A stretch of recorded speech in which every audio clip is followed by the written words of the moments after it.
Okay. This is freaking anime. Let's animate this shiznit. Shiznitzel.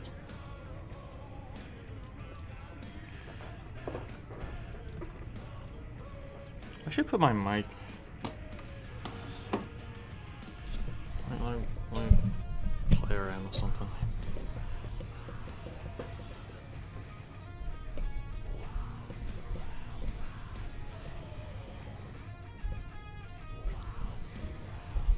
Do I even need a pop filter here?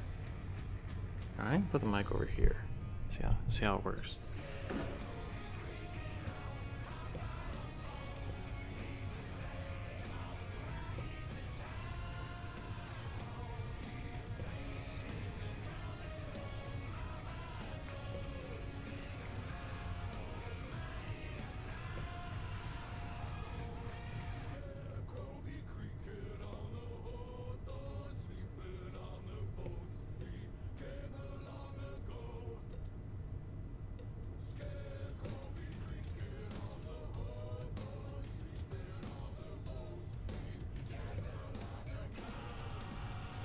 Okay, 12 days left for Christmas. 11 days actually. Christmas is on the 25th.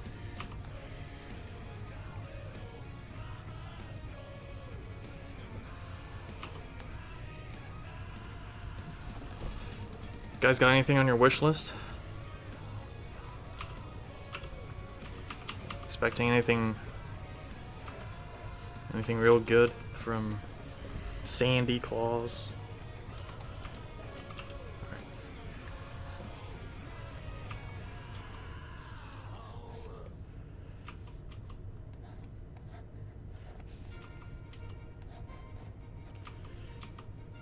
Have to get used to shading Gilda Guy all over again, huh? Oh, I am messing up here.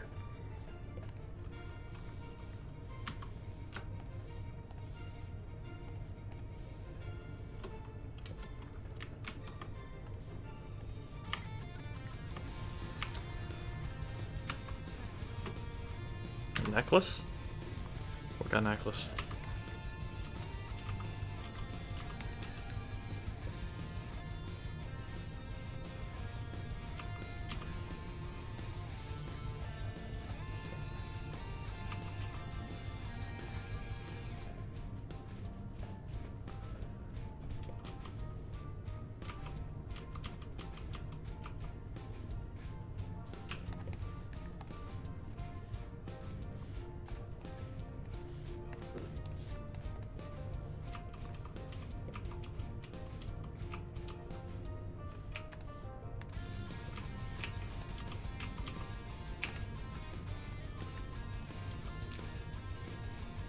Well, you know what? I'm gonna just scrub through all the frames and see if there's any spots I can fill up.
Song list?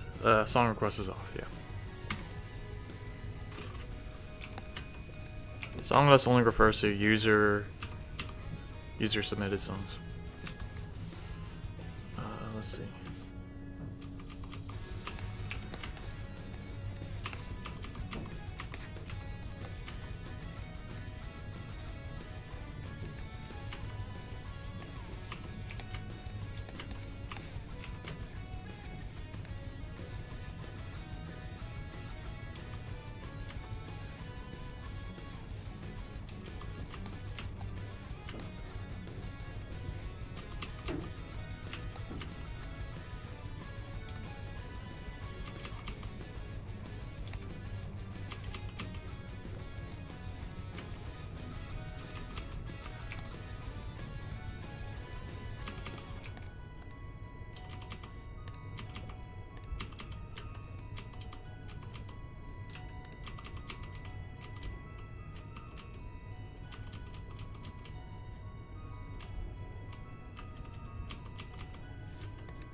Oh, messed up the line work here.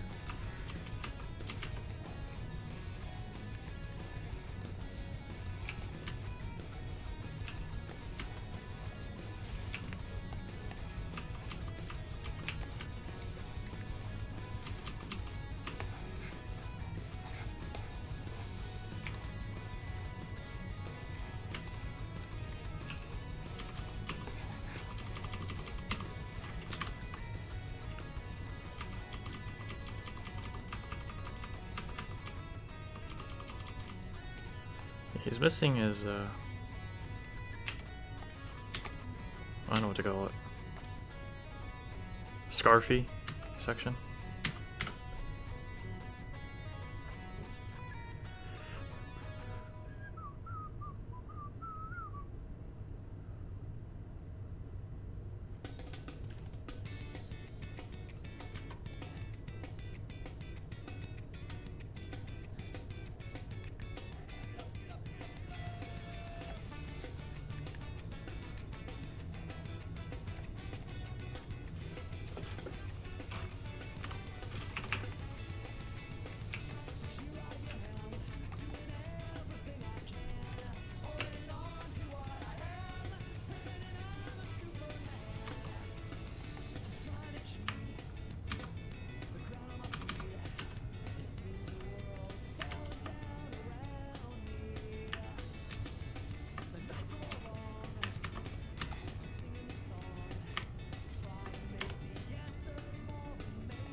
Oh, hey, Gasosaurus.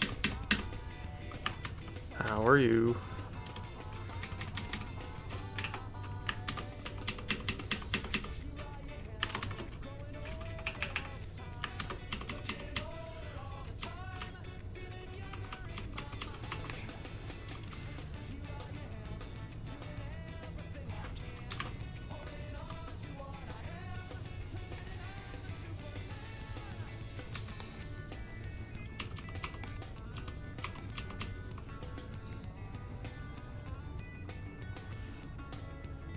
Go guy getting angry, and I think the rest of the frames are perfect. Okay, now I can restart from the beginning and actually do the line work. I mean, shading.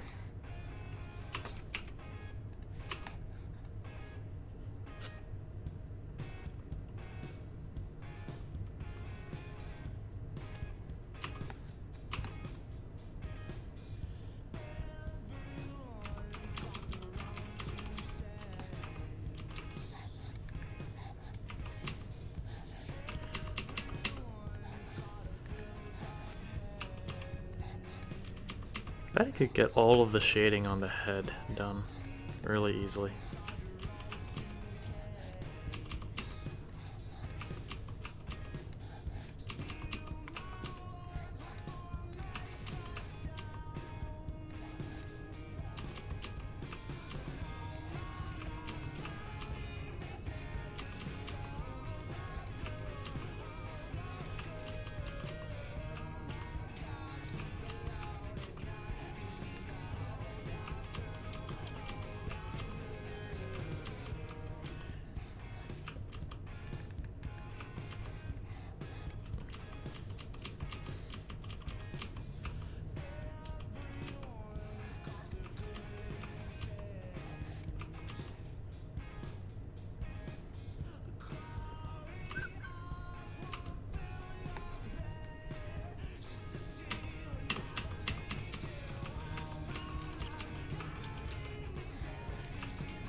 Yeah, I heard about that. FCC thing. I do believe that was the expected response.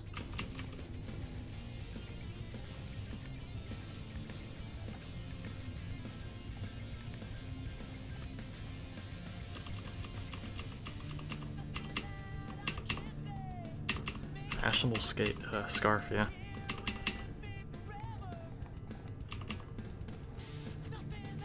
So I mainly did that. You guys want to know why? You guys want to know why I added a scarf thing to the front? Go guys, armor.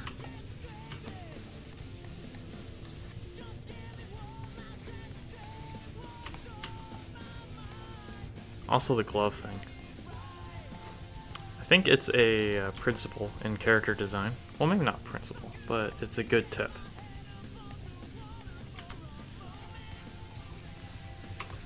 The point of good character design is to make the character really visible and clear.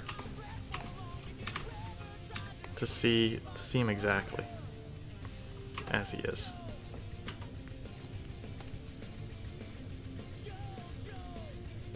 Before, Gilga was like, oops. Gilga was like basically all yellow.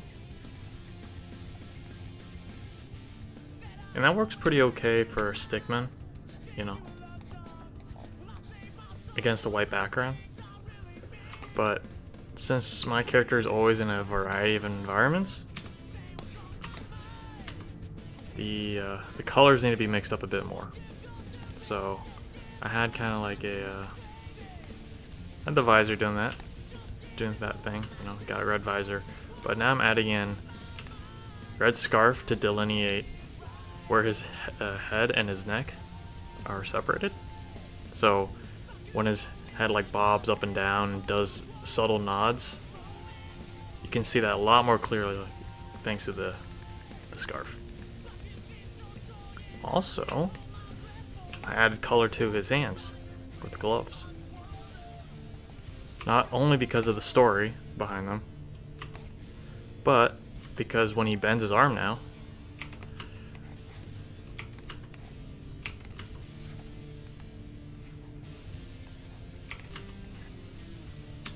before it was all yellow, right? Number 2 is a lot more readable than the first one, because you can see the arm bend when it goes like up. Versus here, it's a little bit more muddy. And from far away, when things are moving at 24 frames per second, clarity is very important. So I added a little bit of difference with the gloves too. So you're essentially trying to solve the 4-color theorem problem, where like you have a bunch of sectioned off areas. That would be the character, and your goal is to fill up the spaces so that no 2 colors touch each other. So before, if my gilded guy was like this, just all yellow, right? All his sections were yellow.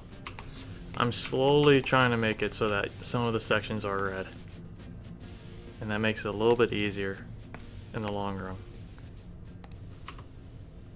Makes a more interesting character. See how that kind of translates?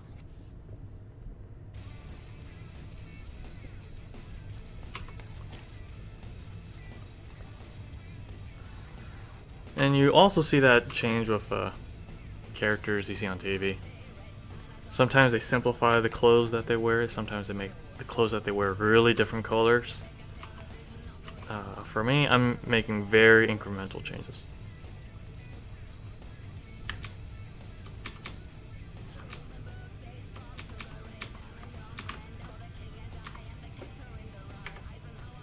I got posters now. Yes, I do. Here, let's go to the gallery, guys.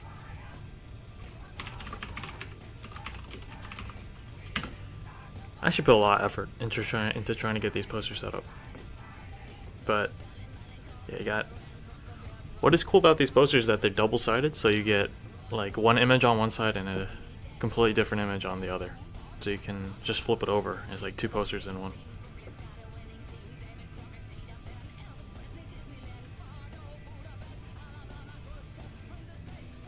And they're only 12 bucks. Pretty big, 18 by 12. 18 by 12 is not tiny.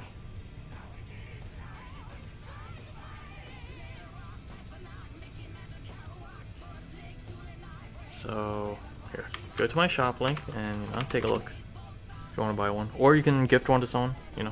Would make a good gift. Also, all the digital posters I make, they're posters as well, and I pair them up, so you get like January and February as one poster. You get March.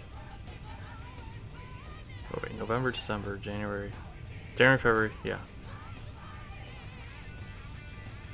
January, February, March, and April. May and June get bundled together.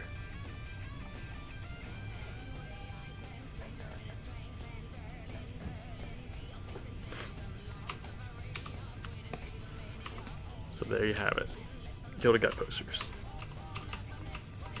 Buy yours today.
Interesting.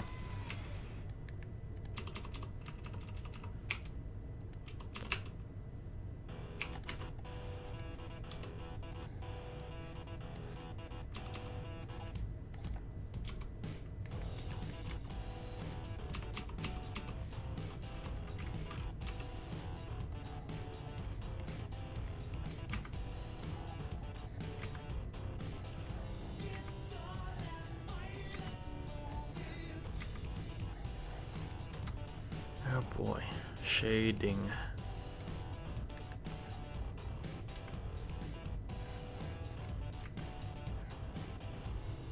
This is another part of the process I wouldn't mind outsourcing.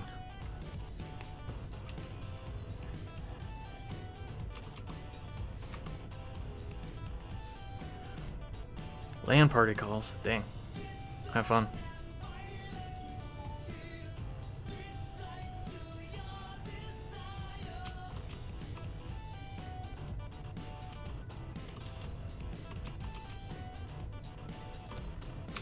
Luckily for a lot of this animation, Gilded Guy is kind of just wiggling around in the background.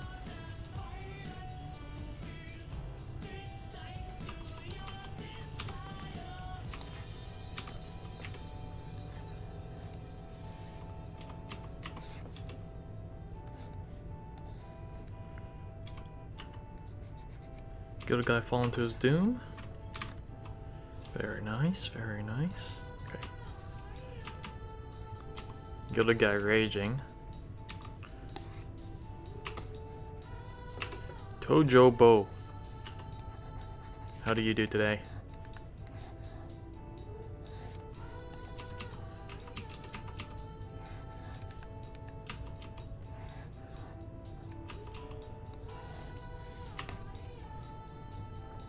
Can't keep up with them. This is just my schedule. It's really weird. Maybe I should have a set streaming time. That would be probably way more convenient for you guys.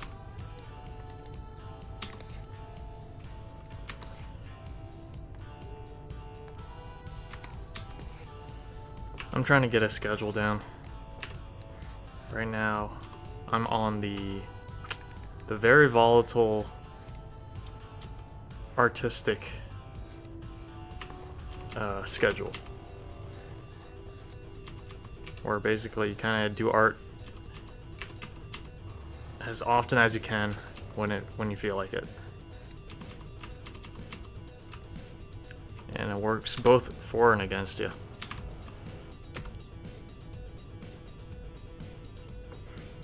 Different time zones, I see.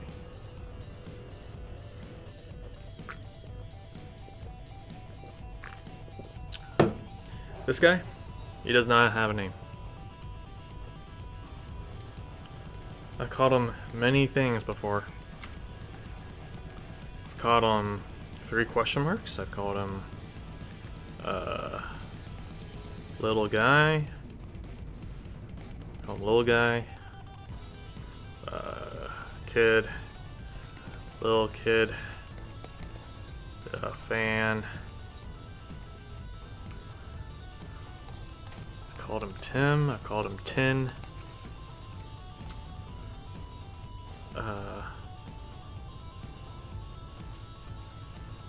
Yeah. This guy. Doesn't have a name.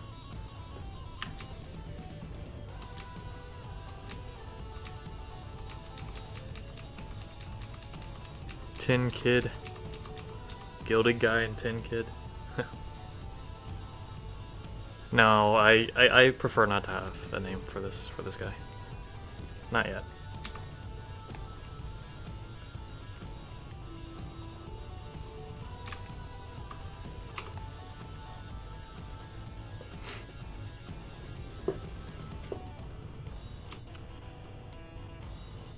Okay. Helmet shaded.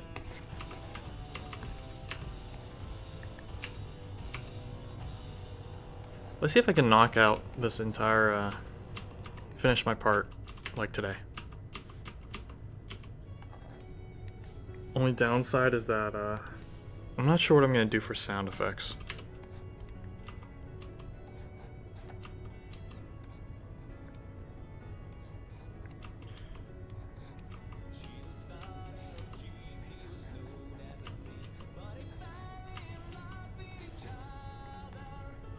I do not like working with sound effects, man. At least not for animation. For game design, I love playing around with sound effects. Because it's kind of like you feed a bunch of sounds to the computer and it kind of spits out like an orchestra. It already places and orchestrates the hits and music all together. But with animation, you have to manually place the sound effects. And it is tedious. And I don't like that kind of tedium.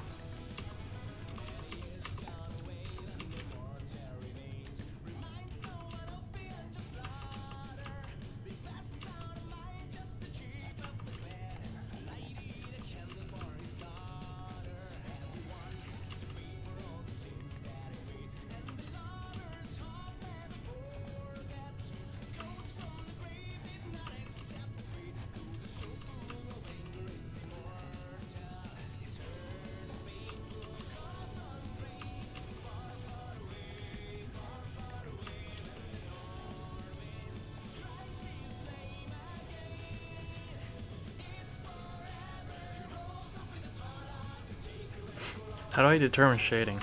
Light source, yes. By default, in almost,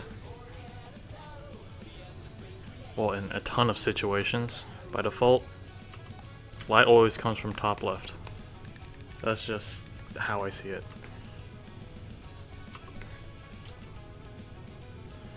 And if you really need to apply some depth, you can always do a ambient lighting on the other side. But most of the time you should just be focusing on the directional light, which is top left.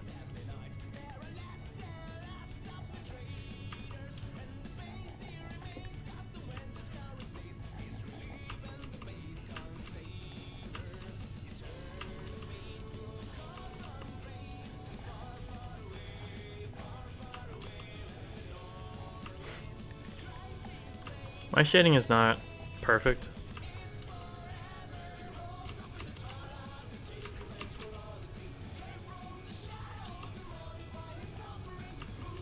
But as long as the characters don't look flat, I'm pretty happy.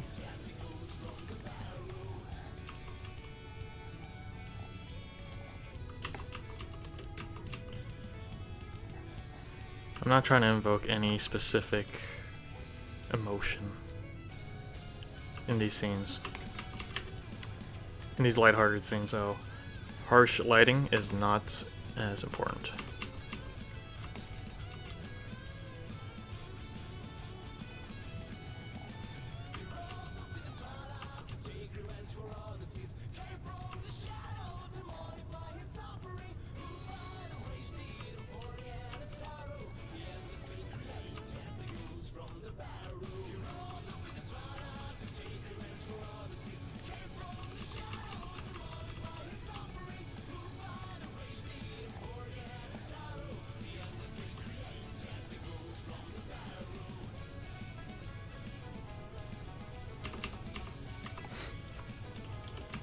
The other guy's a little tricky.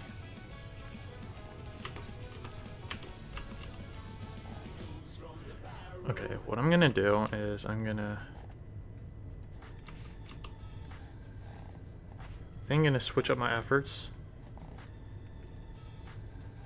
because this is starting to prove to be a challenge.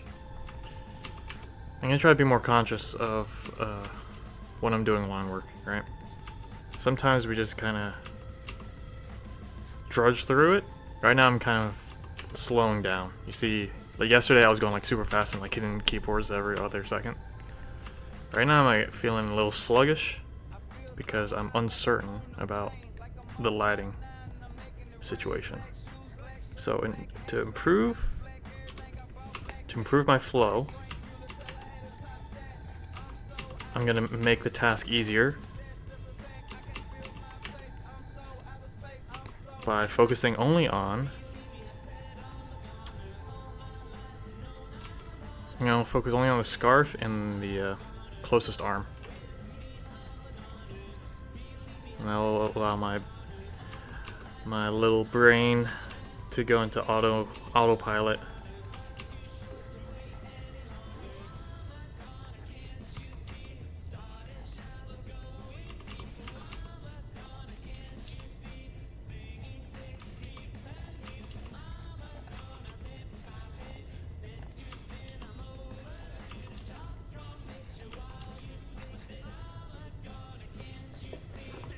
Why is Go Guy's outline so dark this time around? I'm experimenting. I'm trying to see if an all black outline color scheme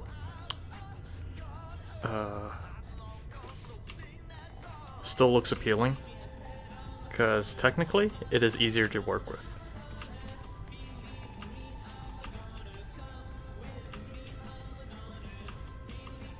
In this case, it's more important because the two characters are trading an item.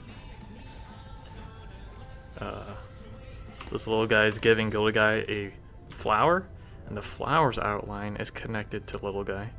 See that? They have the same outline there. That means when the transfer is being performed, the outline color has to be similar for little guy. So where I would normally make Gilda Guy's outline very red and bright, this guy's outline maybe bluish, I have to make them the same color, since they are transferring an item from one guy to the other.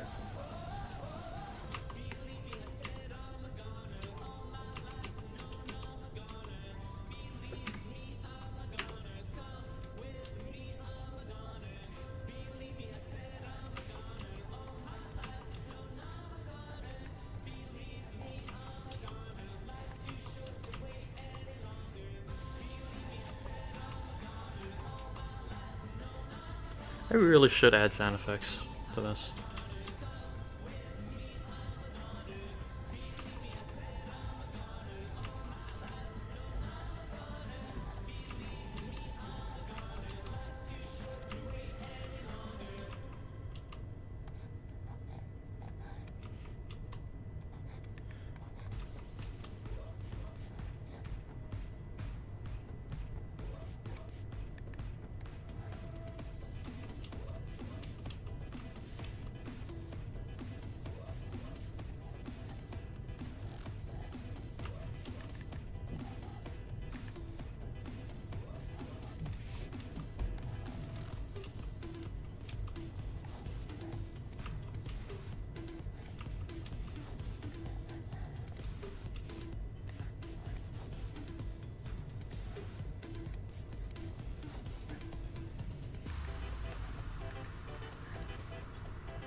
Black is a bit more boring as a color choice. I agree. I very much agree.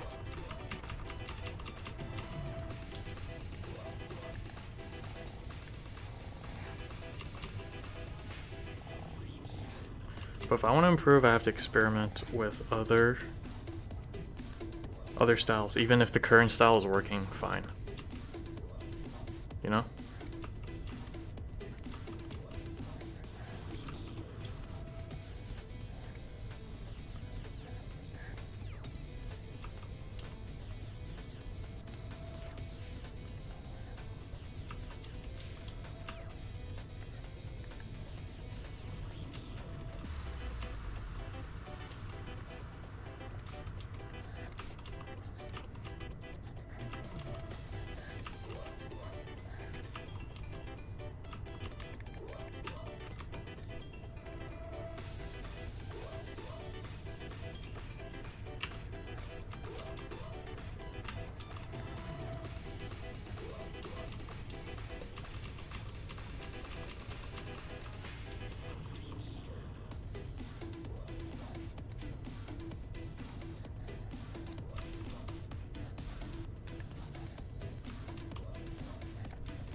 Okay, it's still too much line work. I need to simplify it even more. I'm just gonna focus on gloves. I'm just gonna focus on the cape, actually.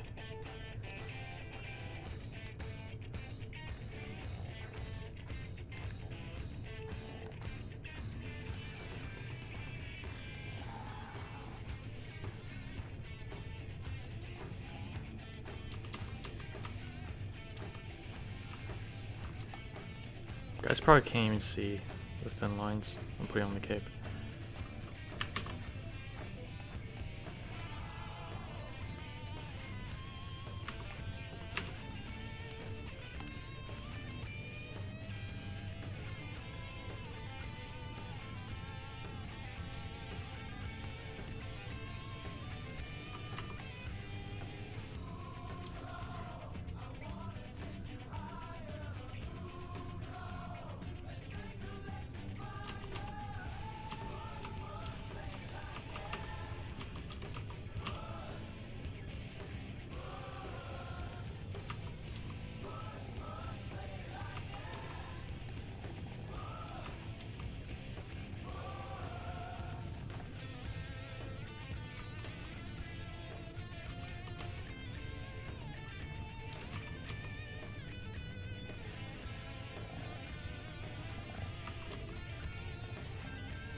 Doing lighting on clothes is kind of tricky because they ripple and move about so much, such a short amount of time. They're kind of like water. I consider cloth to be very much a special effect because it's affected by air a ton. And air is a fluid. and that enters the realm of particle effects. So if you want to get good at drawing cloth, you have to get good at drawing particles flying around. Because particles is the stuff that moves cloth all the time.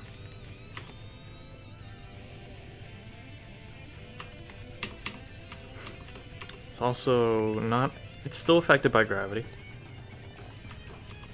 But it's like so many things are moving with clothes. And then you have to take into account the angle of light coming in. You really gotta use your imagination and think about, okay, how's the light hitting this thing?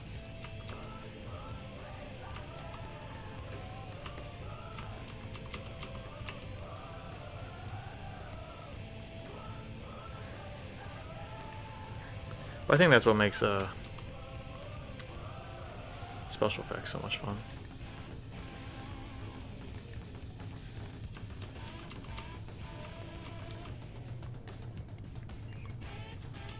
It's a lot of calculation, but it's not too much like heavy artistic thought is necessary for special effects. It just has to look good, really. It has to look convincing and pretty. That's what I like about special effects. It's very simple. Hard work, but simple.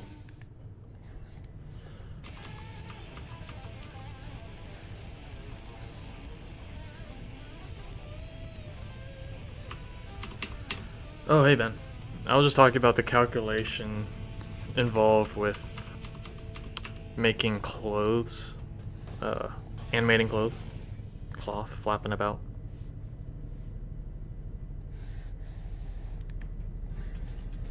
And I likened it to special effects, because it's a lot of things moving around with cloth. I consider every single vertice of the outline of cloth to be like a particle. And when you're animating cloth, you're basically animating a bunch of balls being affected by gravity at once.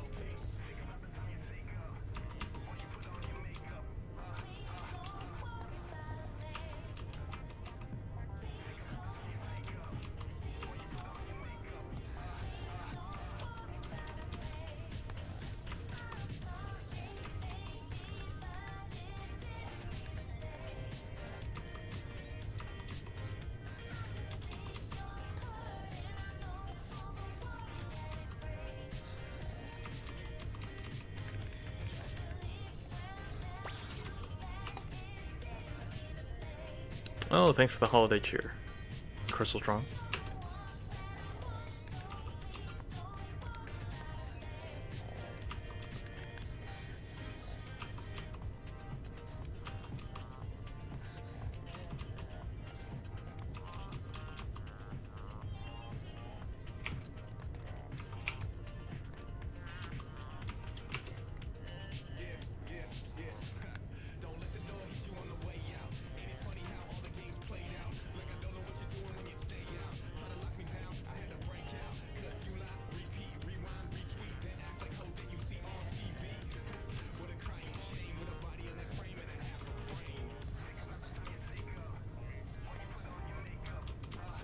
Okay, I'm not.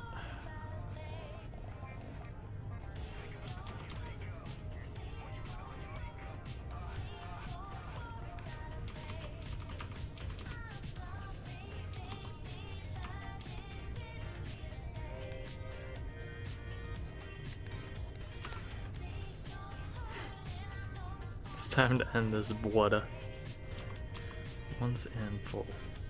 Ow. Brother versus brother.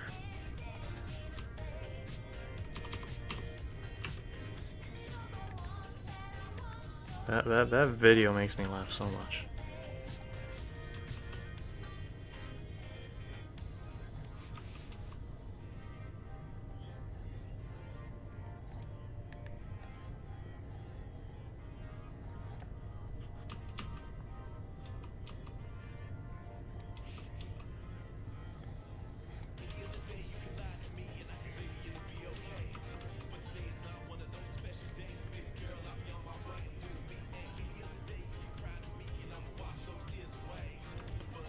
Oh, the shoulder, yes. I noticed you left it blank a bit.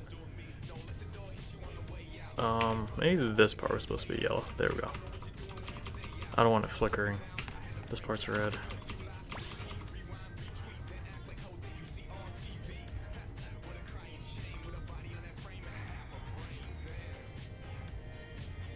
Flickering is bad. Because things don't flicker in real life. There we go. That's a bit more smooth.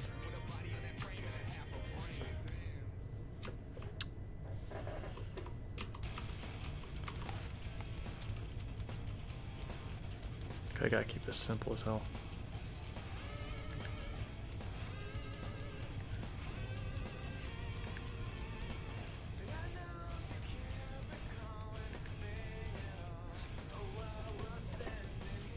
Far from simple, but looks good.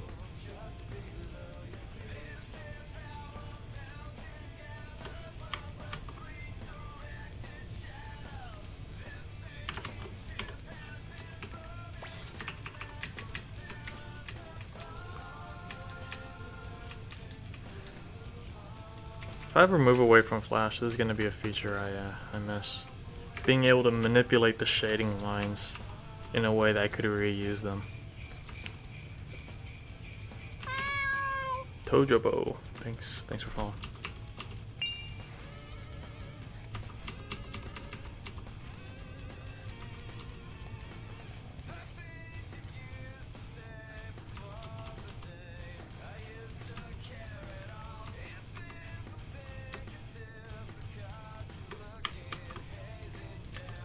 I highly doubt another art program is going to allow me to do something like this, where I'm reusing the shading lines from two completely different frames.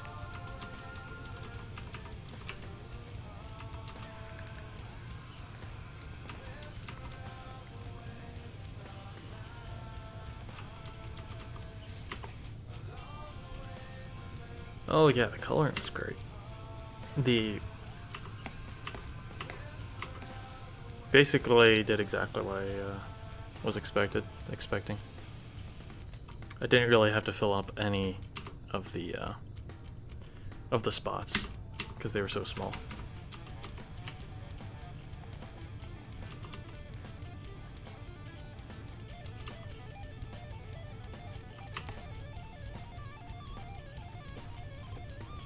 Thanks guys for your cheers.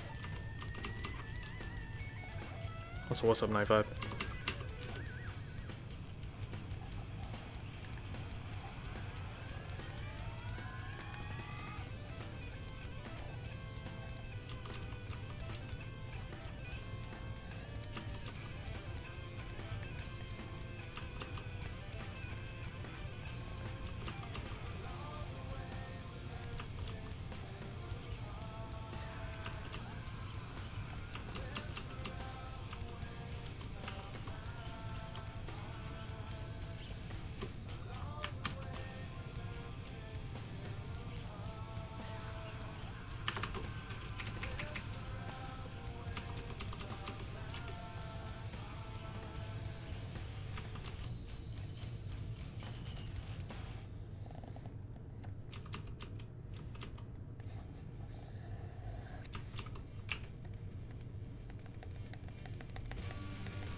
I think I may be adding a little bit too much detail here.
It's gonna be kind of weird.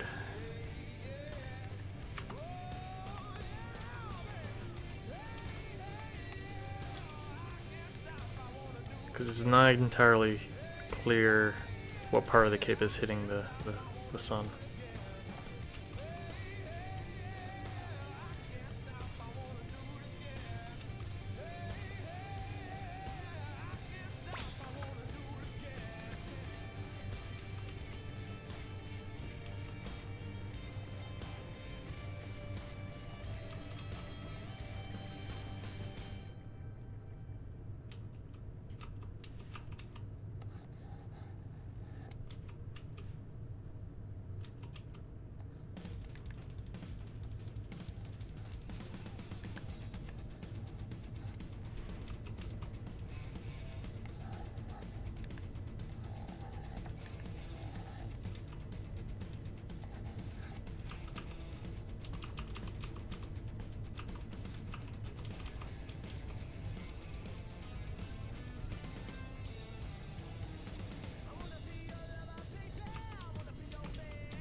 Yeah, I do like making neat stuff.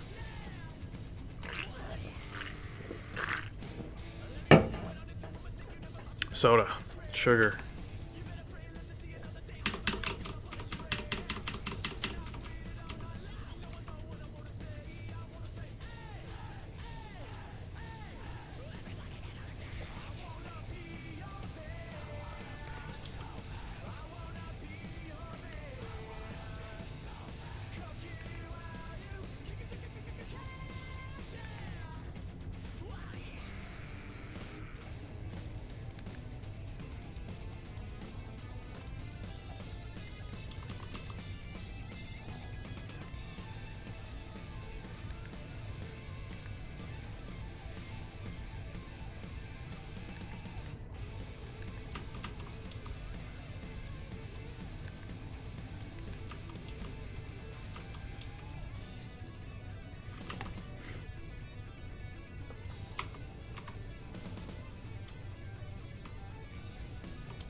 I only drink soda once in a while now.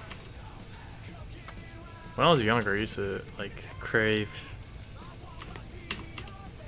orange soda like every day. Sometimes I'd want to drink 2 of them in a day.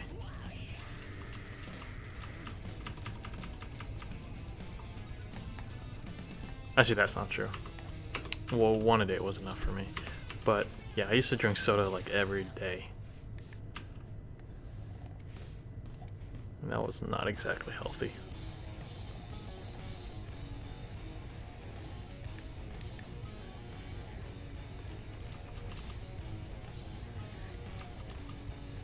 And then for some reason I got hooked on water. Just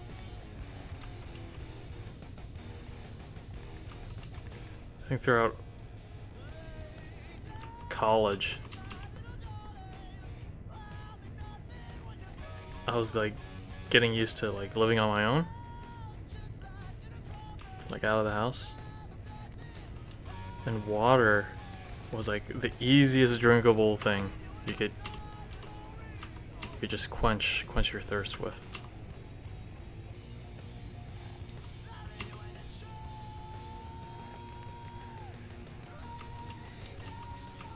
In my parents' house we had juice all the time. In college, cannot afford juice. Or at least not as much juice as your parents can get.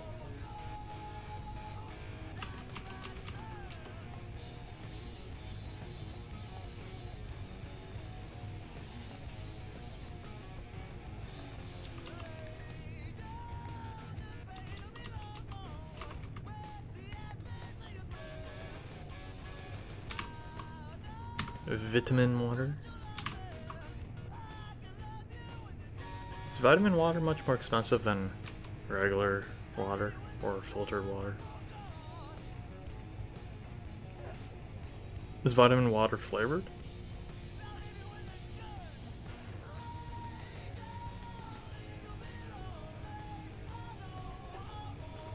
Tea is something I have not gone into yet.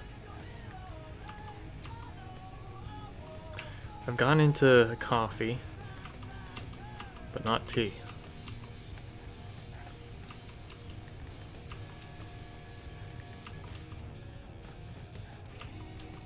So I could see myself getting into tea.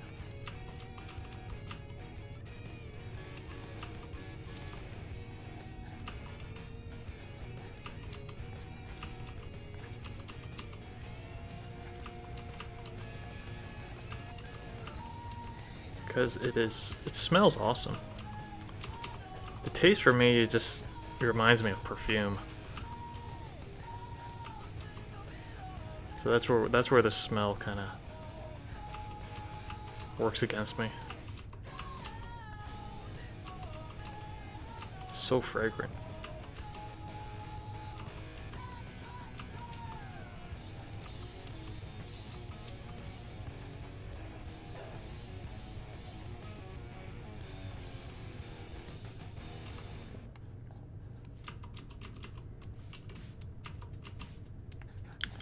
Like, I can get behind stuff that smells savory. I can get behind stuff that smells chocolatey or sugary, right? Cold and refreshing smell kind of stuff. But stuff that smells like flowery, to me, that's something you don't eat. Well, that's what my gut tells me.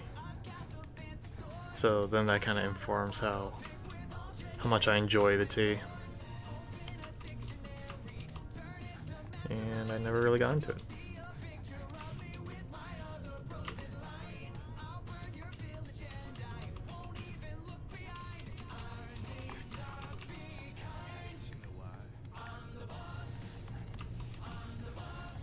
I really don't like this song.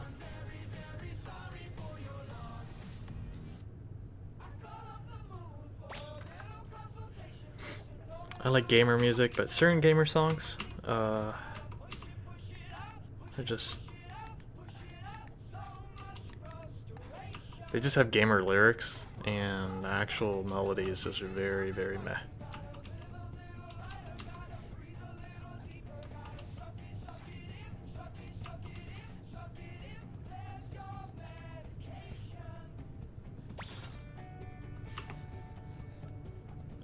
Drewy, what's up?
Oh no.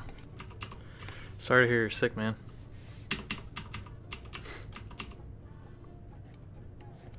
But the moment you start feeling better, I'm sure it's gonna feel amazing.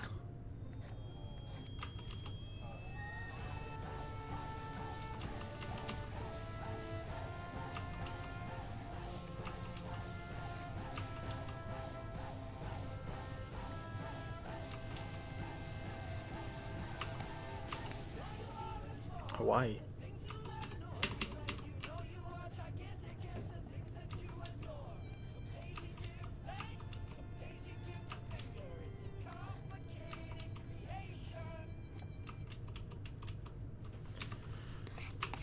Okay.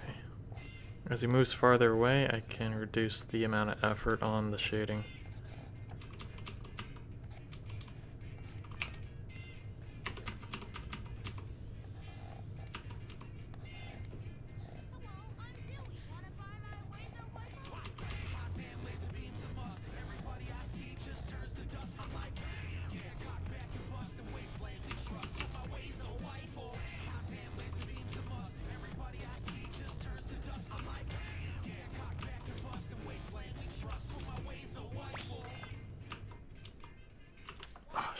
Did I get vegetables?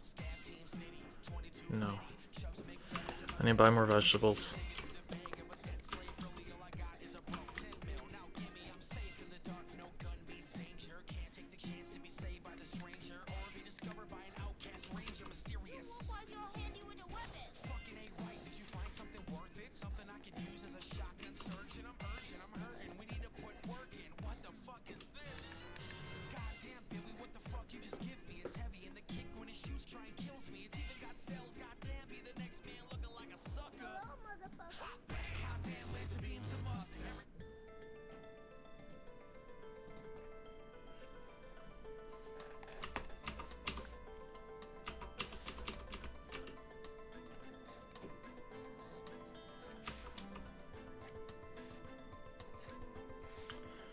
Hard to juggle between school and your own. Yeah, I feel you, man. I remember during class, all I would think about is game ideas for my Flash games, and like how exactly the mechanics would work, and like how I would program it. I did so much drafting and thinking, brainstorming all by myself during class in high school and middle school and college. What helped was whenever there was an opportunity for an in-class project to use my art skills, I took it. That really got me into the project mindset and like hitting deadlines.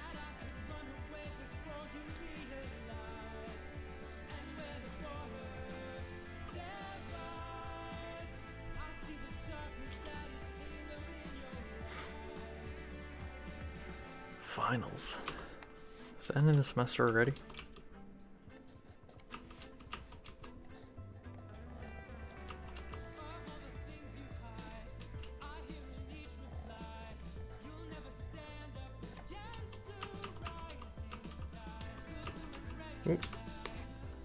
bug with the line work.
Hey.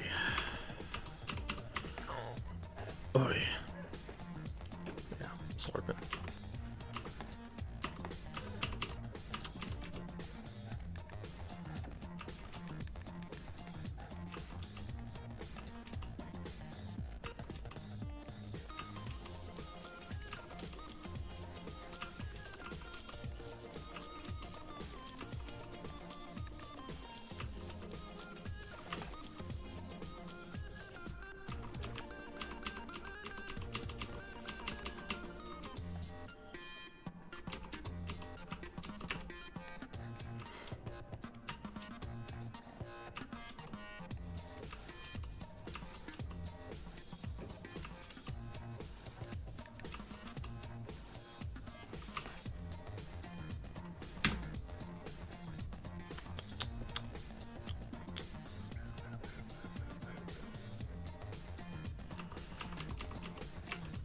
So, net neutrality, huh? This is the big news of today, right? It's been the big news of the past. What's it called? Guys, net neutrality? They've been talking about this for like years now. I'm pretty sure. There's been multiple efforts to I don't even know what exactly is the legal action people are trying to take? Yeah, years. Contact your congressman is what all the websites tell you to do, but it's it always keeps coming back, you know? The issue.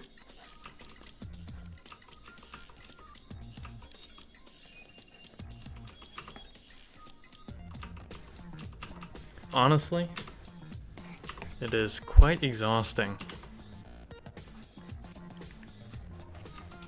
for these things to keep cropping up.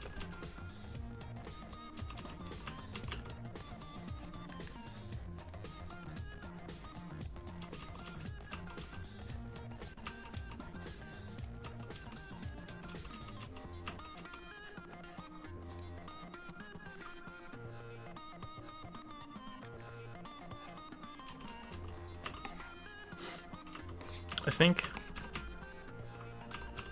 if I get it right, I feel like the average person is very much tired of it.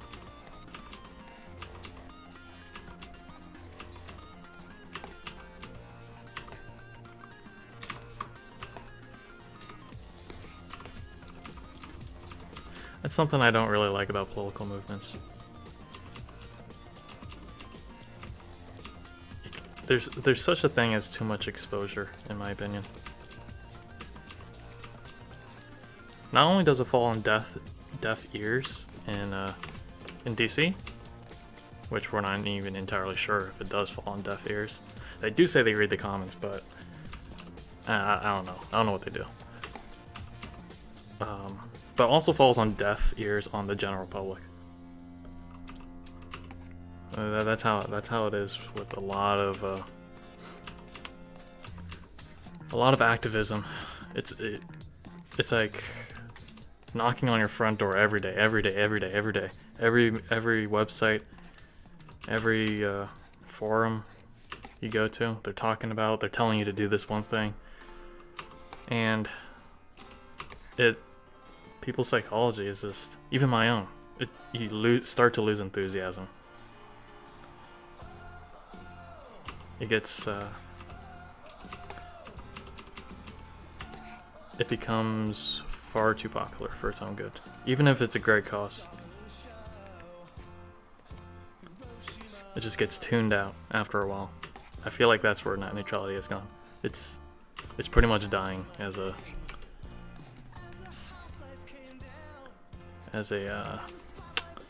important topic. I don't know. Even if it has quite large implications in the future.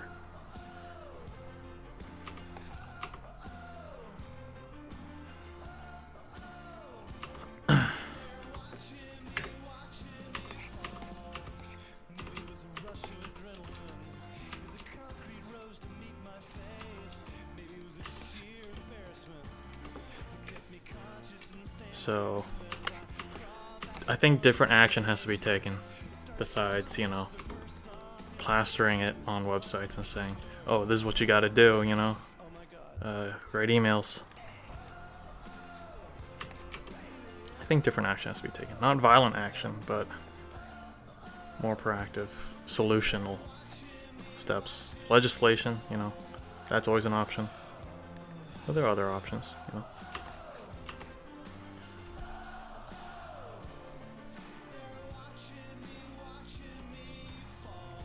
My livelihood?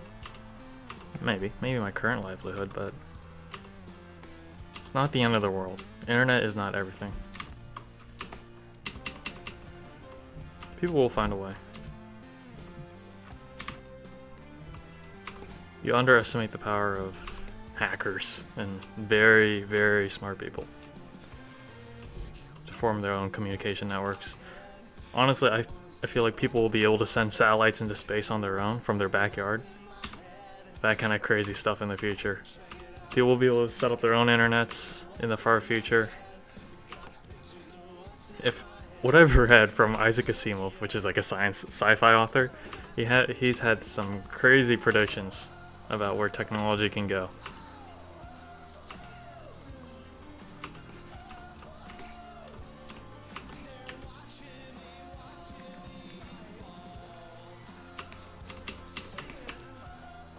People are incredibly creative.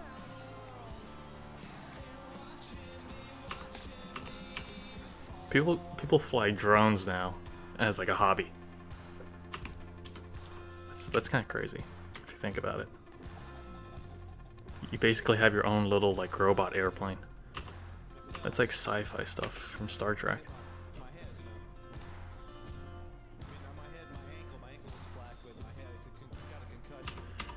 Oh yeah, the teleport. That was like a kind of a. That was actually the whole reason I had the little guy move from left to right on the screen.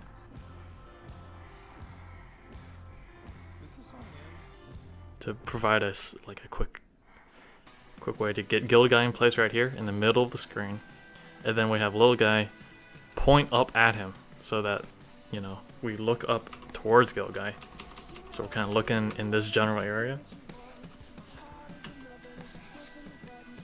And then the punchline, basically Guild Guy falling, occurs right there at the intersection. So your attention is kind of flowing between what's happening up here. Guild Guy's doing his like very subtle stuff in the background, so you kind of don't notice the swap. That's like a magic trick kind of thing. Sleight of hand. It's like a performance, you know. When a magician does a card trick, your attention is on a little guy, and then you do a little card trick, and then in the very final act, which is the intersection between the two, we bring attention to what happened magically in the background and what's happening in the foreground. And then we hit you with the punchline, this falls down, the facade of the foreground falls down, and then you're like, haha.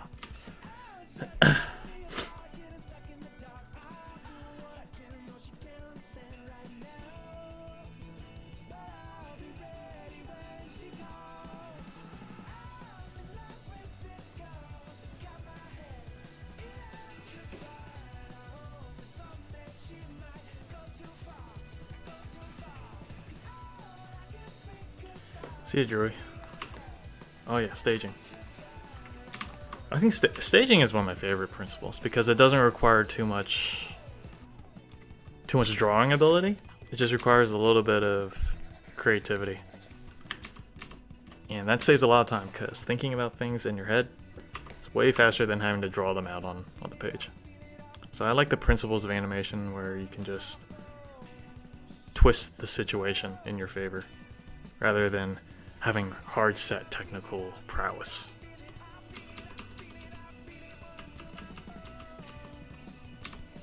It's the whole, again, wit versus grit. I'd say the principle of solid drawings. That's one of the 12 principles of animation, where your drawings are technically realistic. They're based in space, right? Solid drawing, that's where having good zooming, closing shots, perspective lines, 3D effect. That more goes into grit of your technical ability. But stuff like staging, that's a very cheap thing that requires a lot of mental, you know, just being clever. Just being clever. That counts as wit.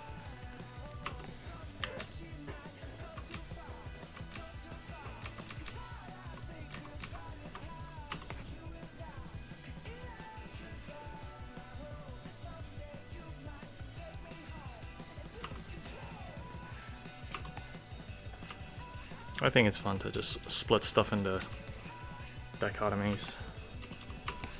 Keeps it simple. Even if it's not accurate to the world, it simplifies it enough for me to make it applicable.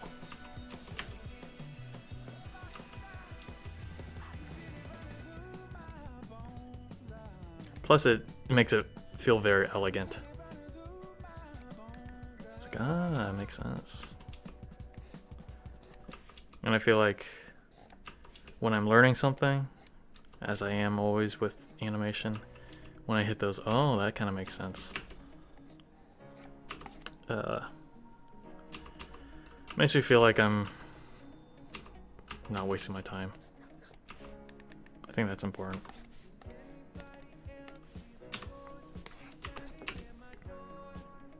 It's like, can you imagine taking a class where you're not learning anything and you're just doing it for the grade, just to get through it? It's not very fun. So I constantly have to come up with ways to what's it called? what's it called? Organize my thoughts and techniques.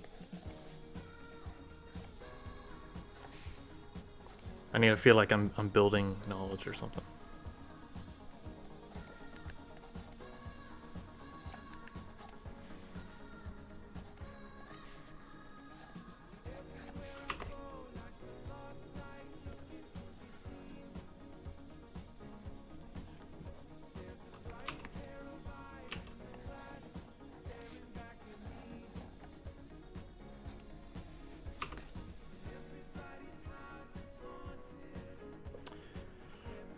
Beepbot Gamer. How long have I been animating for? I've been animating... Oh shoot. I just realized people have been asking a bunch of questions. I haven't been redeeming them. I've been animating since middle school, which was like 11 years ago. So as a hobbyist, I've been animating 11 and I started with flipbooks. You know, flip books during class, and I animated what every middle school Asian kid does: stick figures doing bullet time dodges. You know, bullets flying at stick figures, doing matrix stuff with the little L-shaped guns, wearing sunglasses. That's what I animated.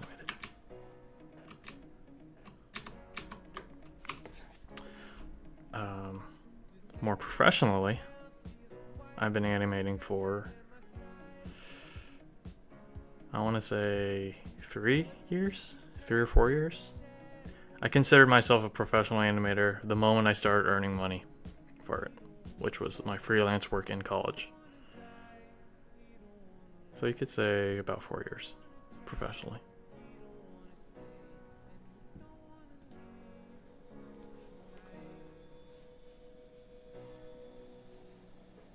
That is pretty steam out his ears with no ears. Well, you see, the gilded helmet has a very tiny bolt, you know, that connects his face plate to the bottom plate, and his steam can sometimes, you know, seep out of these bolts, you know. I actually haven't figured out how Gilguy puts his helmet on, because if you were to look at a bottom view of it, it would just be like an empty hole here, but his face seems to hug the outer shell.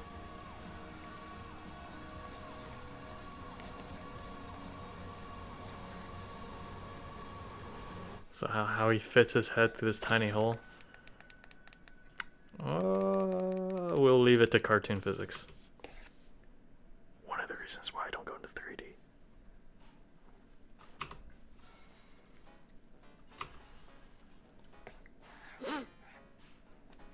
It doesn't come out the visor because his eyes are blocking.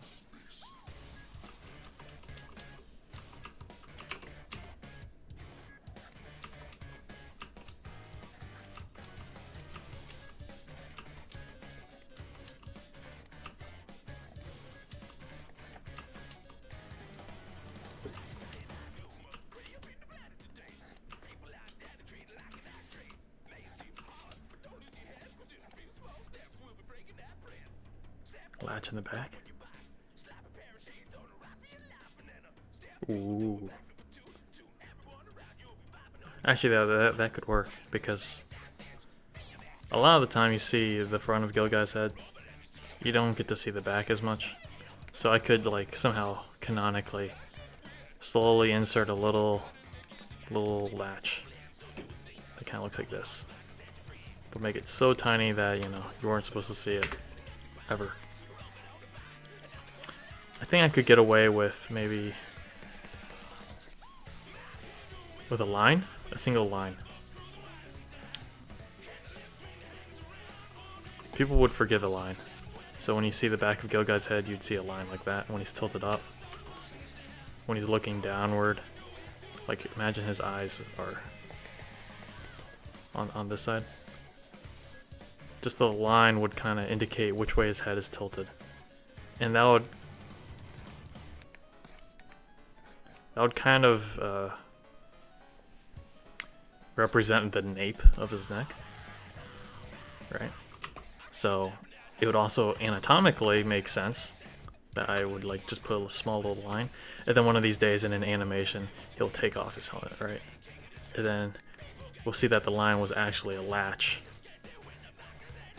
where he can like take off the helmet. So I might start integrating a tiny little line in the back of the good guy's head. Very subtle.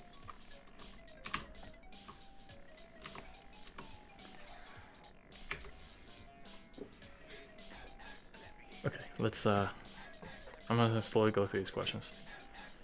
From Aquacat, it's asking, I was wondering how you stay motivated to work on the same thing for up to several months when I usually give up in like a week.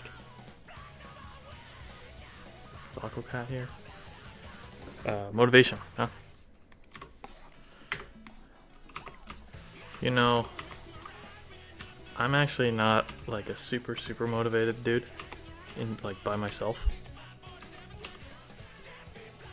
Maybe higher, a little bit higher than average, but not like superhuman. I actually have to watch motivational videos recently. So I like to read quotes, inspirational quotes. I tried to read about the lives of people I want to emulate, maybe successful artists, what was going in their mindset. The trick is to always read the biographies and the backstory lives of people who are dead or like way out of your league, so that you don't get envious of them. If you look up to other artists who are kind of in your zone, I feel like there's too much tendency to get envious of them, and you get kind of distracted by, you know, oh, why can't I do that? So when I'm looking for inspiration, I always look for people who are way above me, so that I just pretty much see them as gods in a way. And I'm like, okay, I'm never gonna reach god status, but I can reach godliness. I can get a little bit of that godliness just by learning from them. So, of course, you can read about CEOs, just people who seem to do no wrong, untarnished record, and also learn about and listen to the autobiographies of people who have a tarnished record and see what went wrong with them.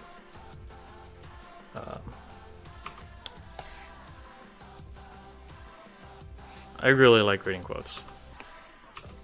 I like it when people sum up their philosophy in like a sentence or two, because that's pretty much what characters do in stories, and when real life people do it, it's like, it's very interesting. It's not, you don't get that kind of deep insight during everyday conversation. So when somebody says something inspirational, that's them trying to sum up their entire philosophy in just a few words. I find that very interesting. That's pretty much what characters are. That's the whole point of a character, in a way, right? Character is supposed to be a representation of a very complex person, but in the simplest way possible, in the purest way possible. So a quote kind of does the same thing.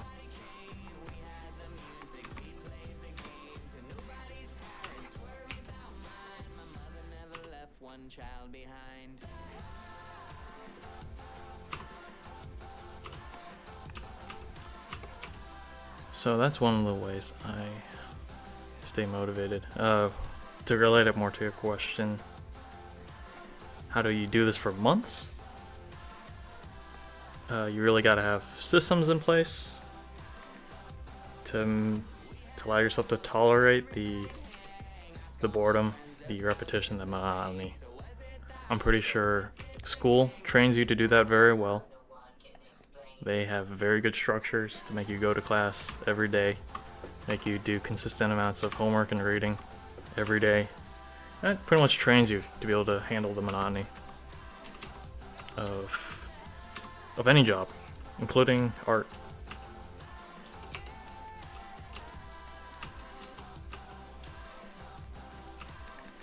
Though the motivation is not exactly financial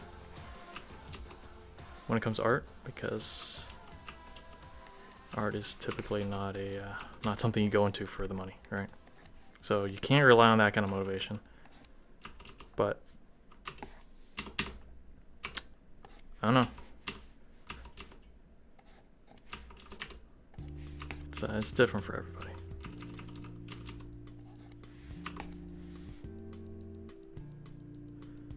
Writing club meeting. Well, what's cool about writing club meetings is that you don't have to say anything, right? You can just attend.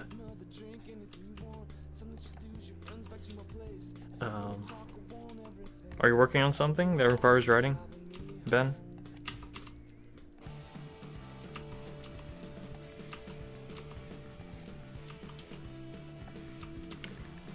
I was working on my blog post recently, and I realized I really do not like script writing. It's painful, man.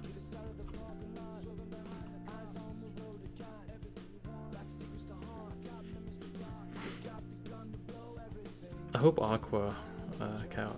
Okay, you were there. Good. You heard my answer to your question.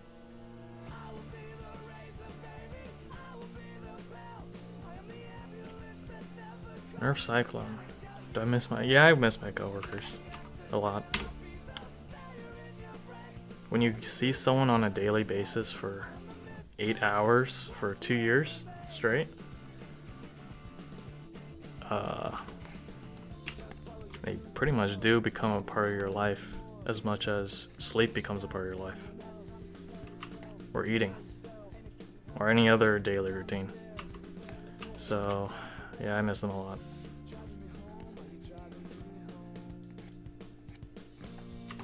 And it's not just like the conversation, because we had fun conversations, also some boring conversation. It's just having other people around you, also just doing the same thing you're doing. I think that's pretty important. We get accustomed to that in school. Everybody's a student. You don't really feel left out because you're all students. You're all there doing the boring learning thing. You're all trying to learn about the same subject. Ugh. When you're at work, you're all trying to get the same project through, or you're all trying to get through the day. You don't really get that much when you're working from home. You can't look around, see pretty much someone who's just like you, going through the same thing that you are right now, you know.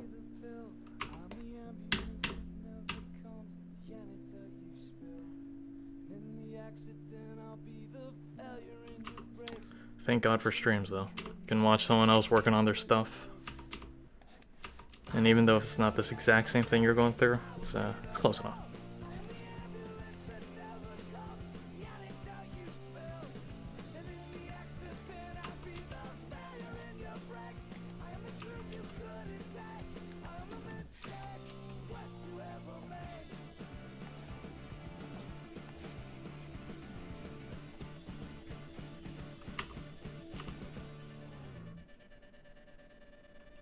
Okay, let's answer this next redeemed question.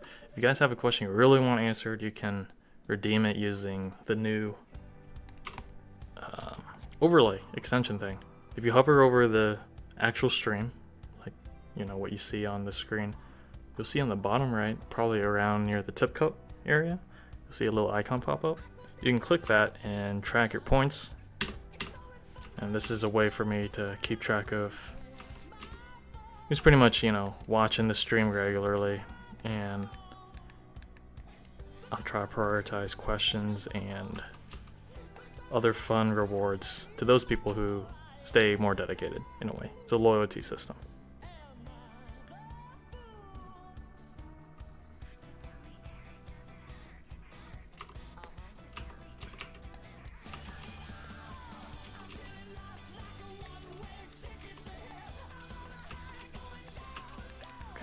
Getting close to finishing this freaking shading. I'm actually not exactly sure how far I am. I'm gonna do this final pass as a complete.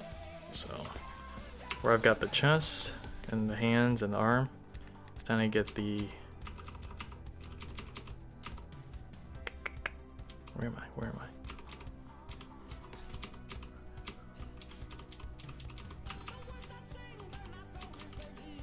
Okay, I need to focus on this arm over here.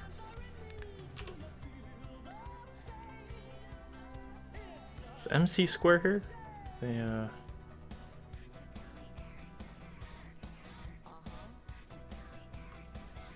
MC square, you're still there? Yeah, the question you were asking, what's the hardest thing you have to deal with when animating projects like this?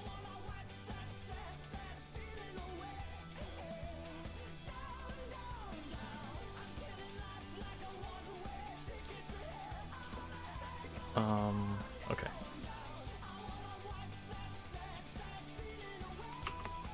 I'll wait for MC Square to let me know they're here so they don't miss the answer. Oh, okay, cool.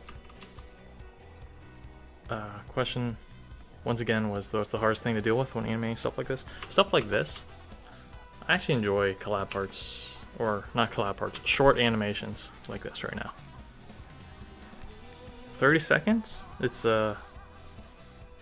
depending on the scope, it's all one shot of animation. Nothing complicated. It's quite enjoyable. The hardest part for simple stuff like this is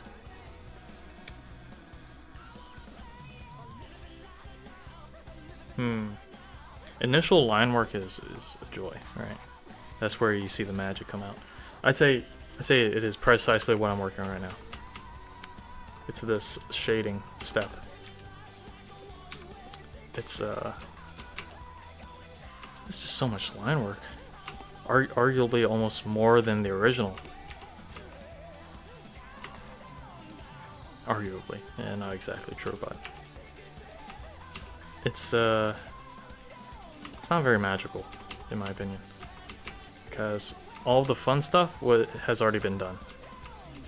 Making all the acting decisions and stuff. Making them like kind of how much easing and spacing in the animation. That's all done already with the black lines. The filling, that's kind of fun because you're kind of filling out a coloring book. But this shading step, it's pretty tedious. It's very mechanical. And the reason I find it hard is because it's just not very enjoyable.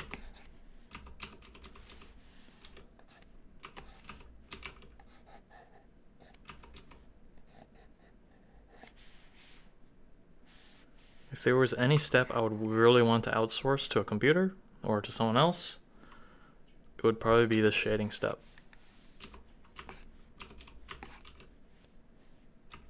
It's quite tedious.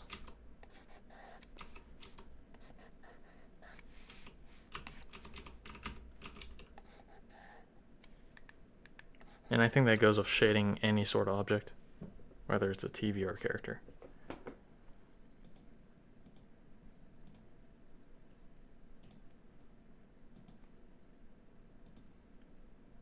Okay, I think I'm out of songs, so I'm gonna open up song request. Just for you guys.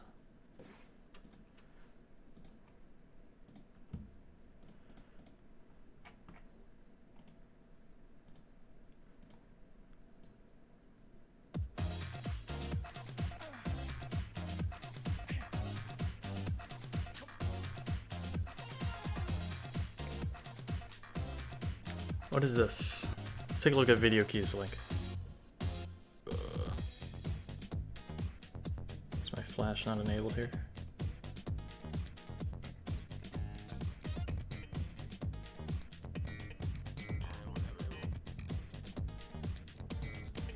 It is loading, right? Did you make this? Video? Video key? This is very clean.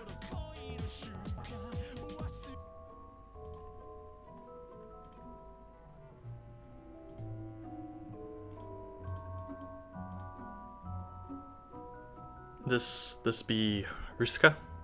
Is this Russian? It's gotta be. Where's the return button? There we go. Ooh, You guys see that? You guys see how this shines? No, I need to zoom up on this so you guys can appreciate. There we go. No, I missed it. What the hell?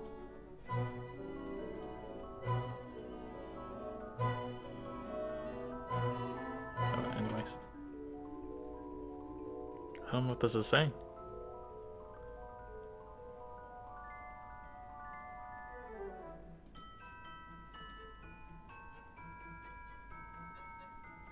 Oh, this is very much Coca-Cola like. What is this for? Is this a holiday card or a catalog for a client? Mars? Is this candy?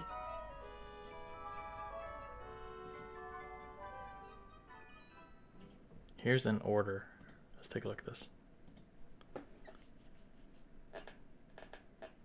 Is this entire thing built in Flash? Holy crud.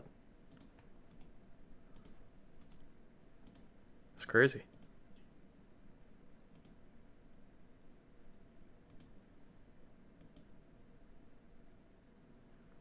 Okay, I need to see how you did this this page turn. Did you use like a pre-existing template or engine for this? And then you provided graphics, or did you actually code this entire thing?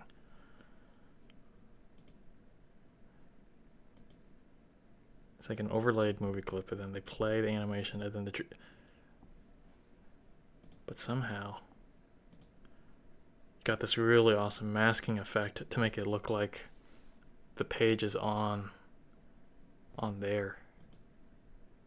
Like you mask the way the next page. That's awesome. I like it.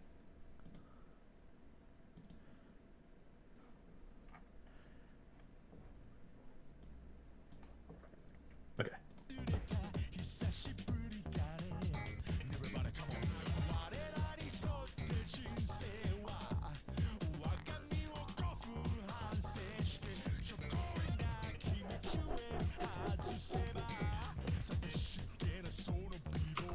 Let's get through this.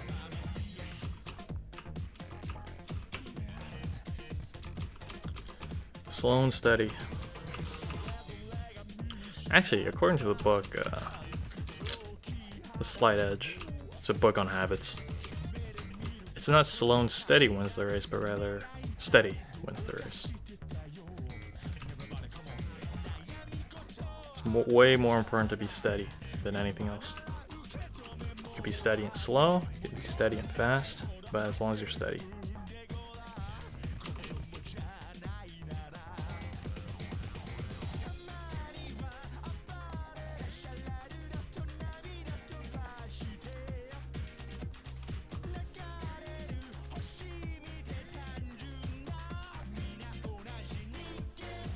If we were to take that analogy even further, is it even about winning the race, or is it about finishing?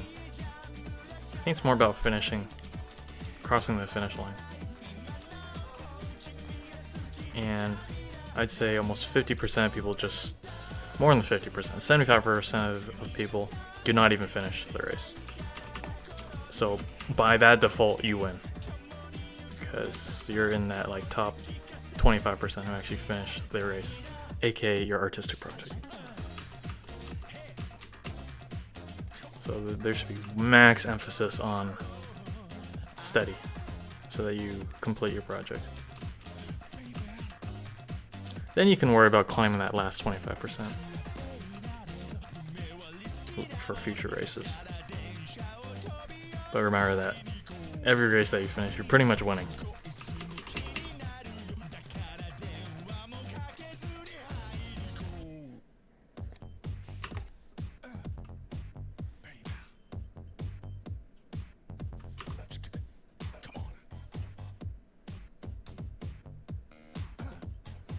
Patron profiles on the banner are a little bit wonky. Is that true? Do I have the dates right? Maybe I'm not scrubbing the right data anymore. 1 month. Only 1 month? Patron since last month. Yeah, it's true. It should be like 1 month and 1 year by now.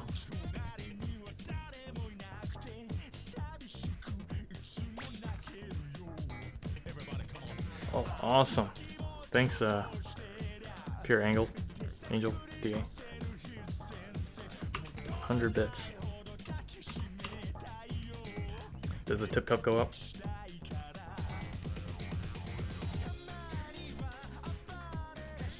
Should have gone up.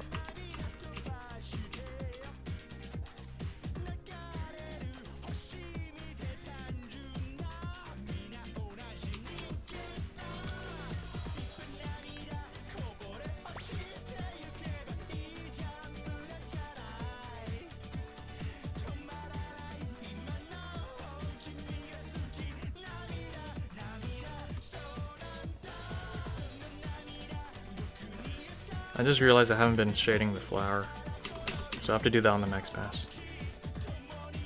Thank you for the bits, guys.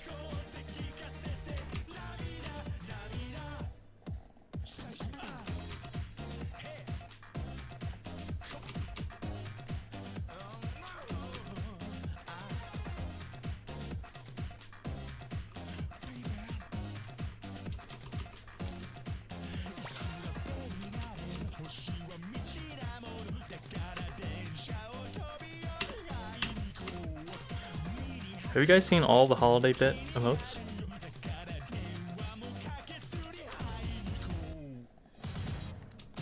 We have like different tiers of like a Christmas tree lighting up.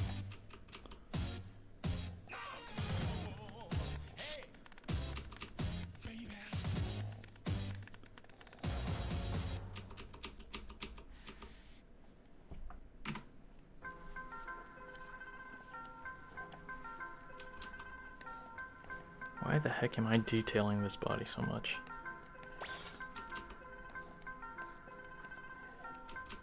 I wonder if there's a way to avoid having to do this, but still retain like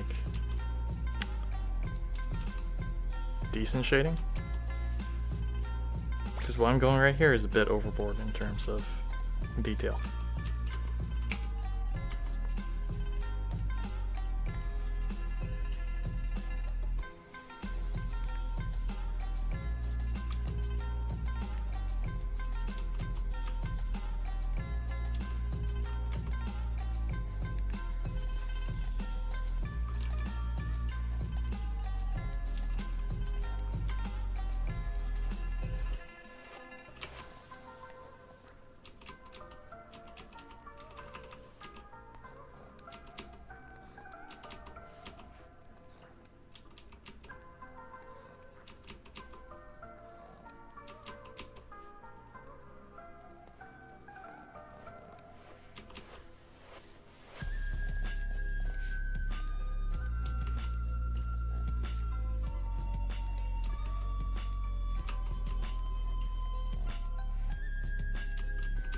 I should just resist the earth so you can shade it when it's just too far away.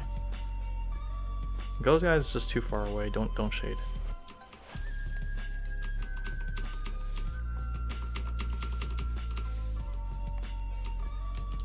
Pretty much only shade what I want you guys to look at.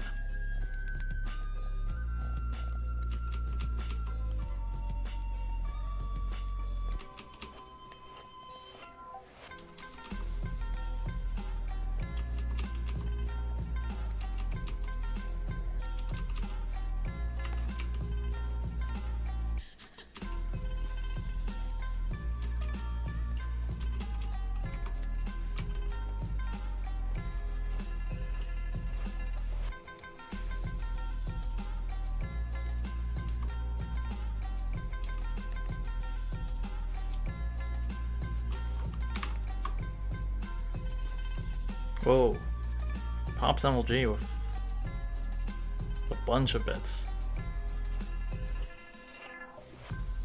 The Rudolph bits. Oh no, that's an emote.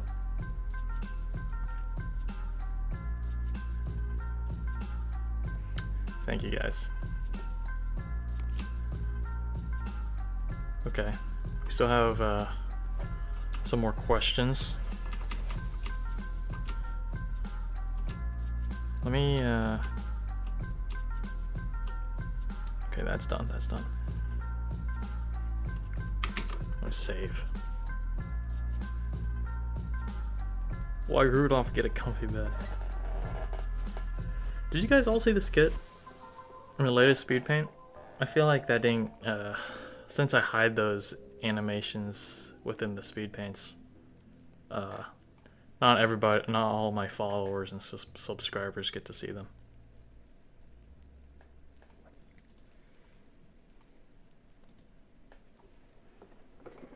Okay, I'm assuming you guys all saw it.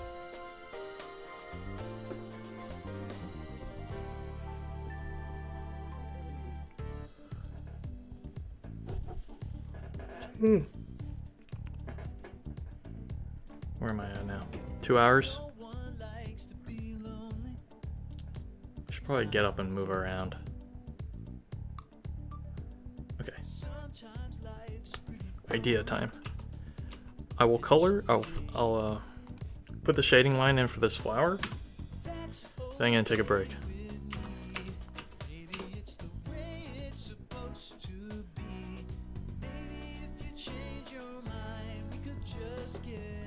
Okay guys, okay, I'll take a break and then maybe we'll just show the skit while I take the break.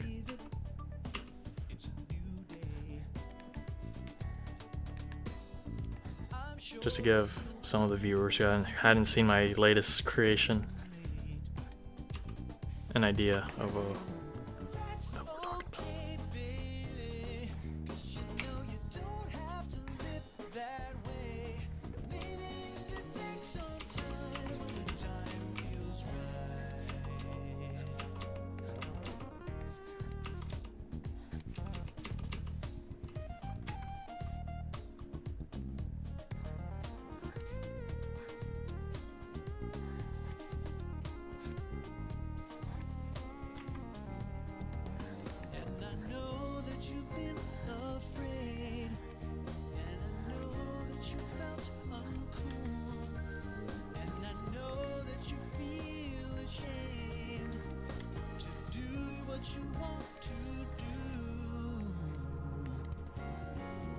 Try to tell your mama that it's gonna be alright.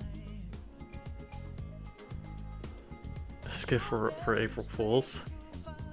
That would be a good idea. Technique. What's up? Thanks for following.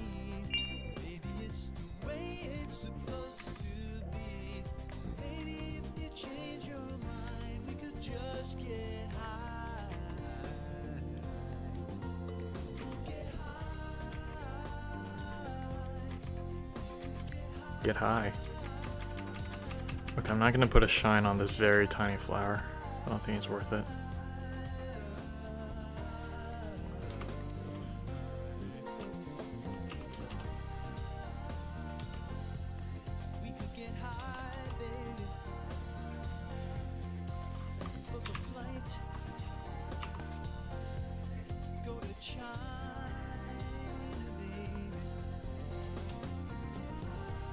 That's what he's saying, get high.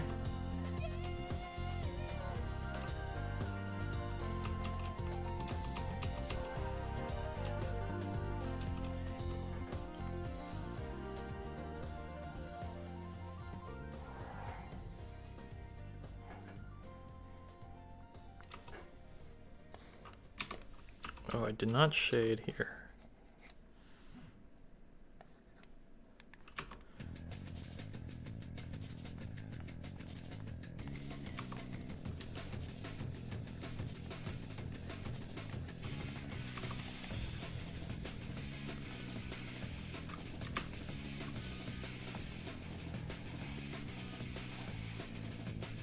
Okay, that's done.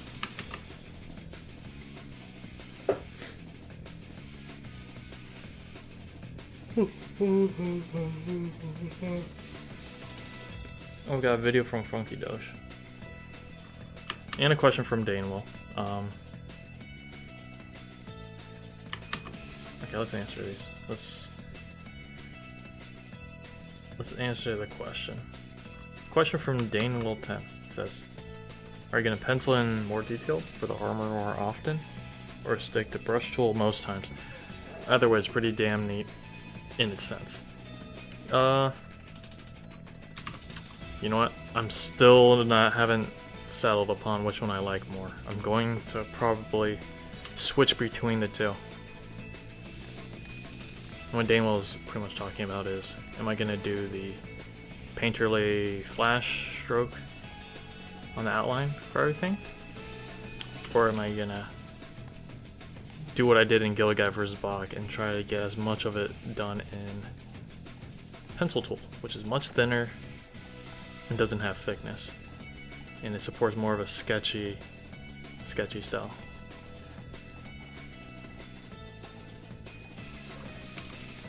I think it's going to have to depend on the project.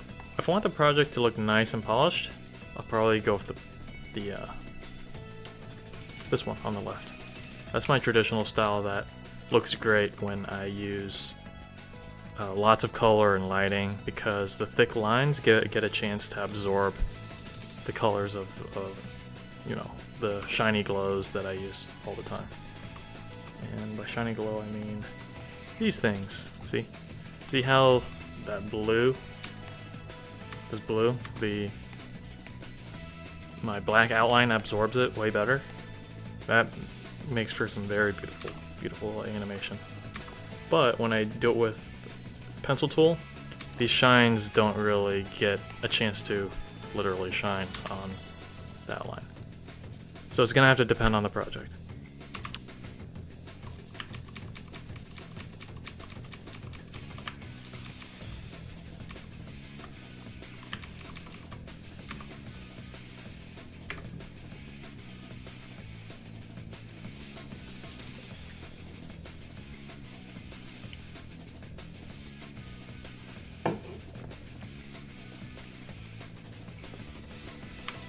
Okay, let's watch Funky Dog's video request. It cost him a lot of gil to request this video, so Funky, if you're here, your video is about to be shared.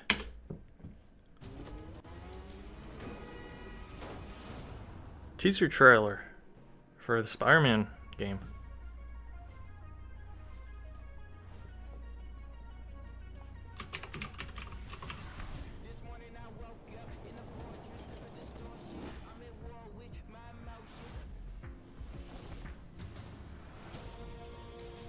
Doge dog.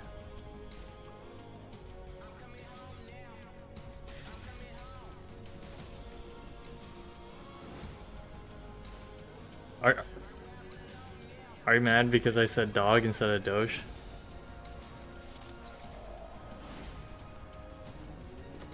Let's watch this video. This looks pretty cool.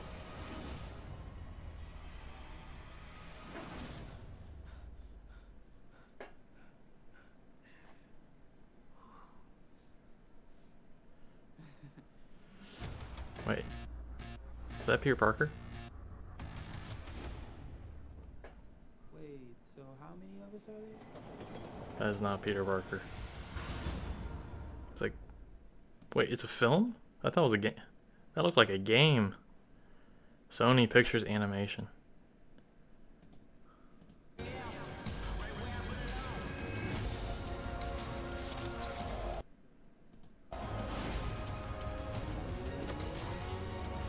It's 2017 and everyone is black. Why is he black? Is this like an alternate universe, or is he kind of like a successor? He has the reverse color scheme. That looks pretty cool. I really like that. Isn't the only... Yeah, well, there's Spider-Gwen now, and Spider... other dudes.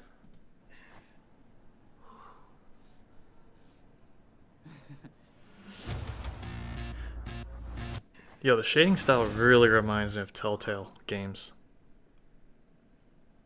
The highlights are also cool. You see that? It's like a comic book.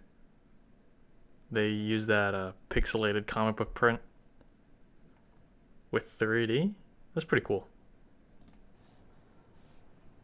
Though it also looks kind of cheap. It looks like I put it on low render settings, but it's intentional.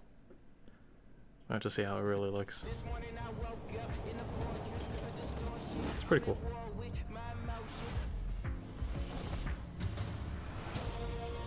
Christmas.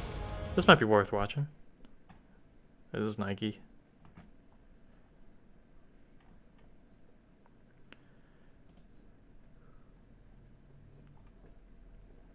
Pretty cool.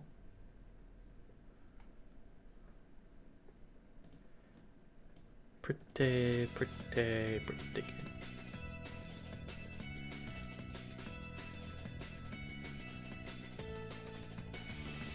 Oh, I see. They do the 3D blue shift, red shift thing for depth. Stippled. Yes, that's right. That's what it's called.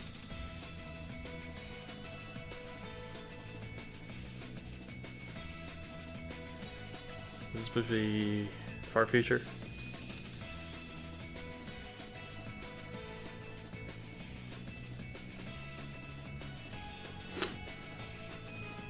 Okay, the next step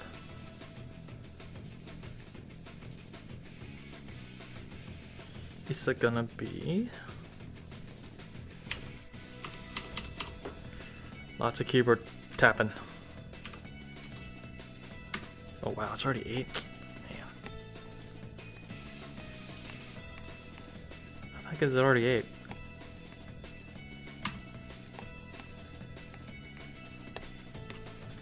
Okay, I'm gonna take a break. Looks like I might not be able to get this done this stream, guys. Might have to do another stream.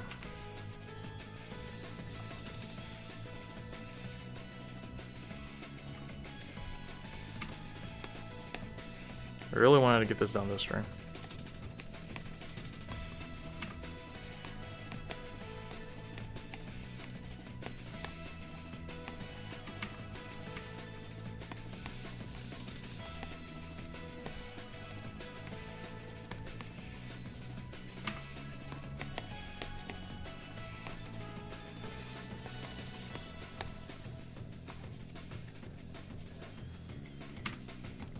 So here's a section that I could easily outsource, alright? Or get someone else to help me with.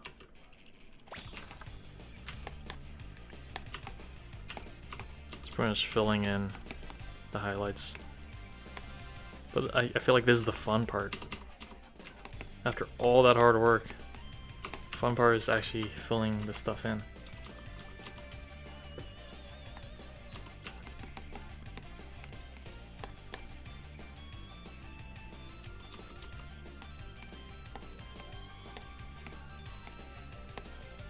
You know, I still haven't played Mania, Sonic Mania. And at this point, my enthusiasm has dwindled to actually play it. I might gift it to my brother, then watch him play it. I feel like that would be a nice present. My older brother played on the original Sega Genesis, all the original Sonic games. And I would watch him. And I played as Tails, I was the second player. But yeah, we pretty much mastered Sonic 1, 2, 3, and Knuckles.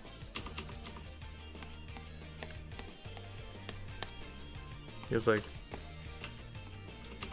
just kept on playing those games over and over. We didn't get too many games for Genesis, so we went ham on those 3.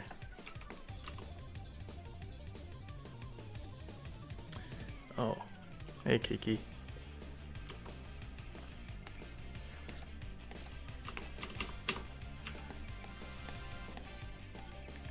Am I gonna stream on Christmas? Let me think about this. The 25th. I go visit my family, but if I come back, I definitely could stream on Christmas. We could do something. We could do more giveaways.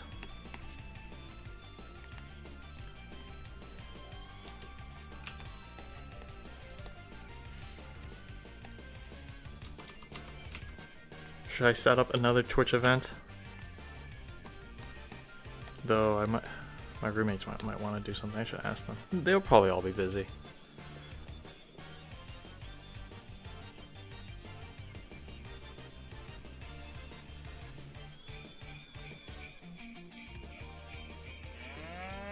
Who's Snur? Kussner? Welcome to the stream.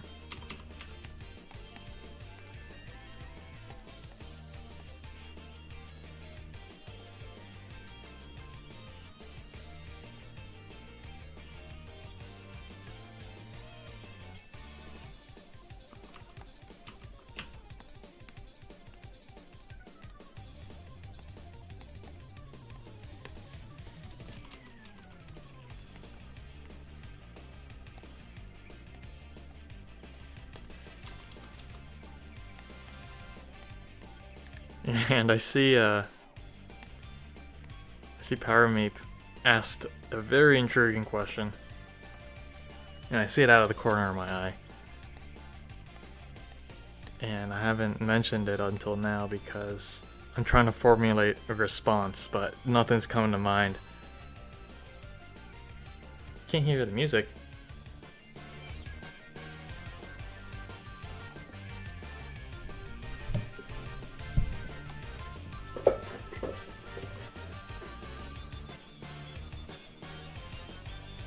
So the question is the classic.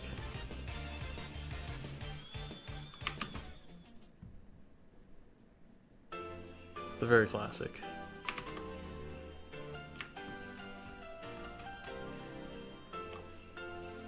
Has anyone really been far as even decided to use even go want to do look more like? And I've been trying to I'm trying to come up with something to say to this, but can't break it down. It's like a sentence that has been designed to not be understood, you know. It's like trying to swallow a giant rock. It's just not, the sentence doesn't make any sense.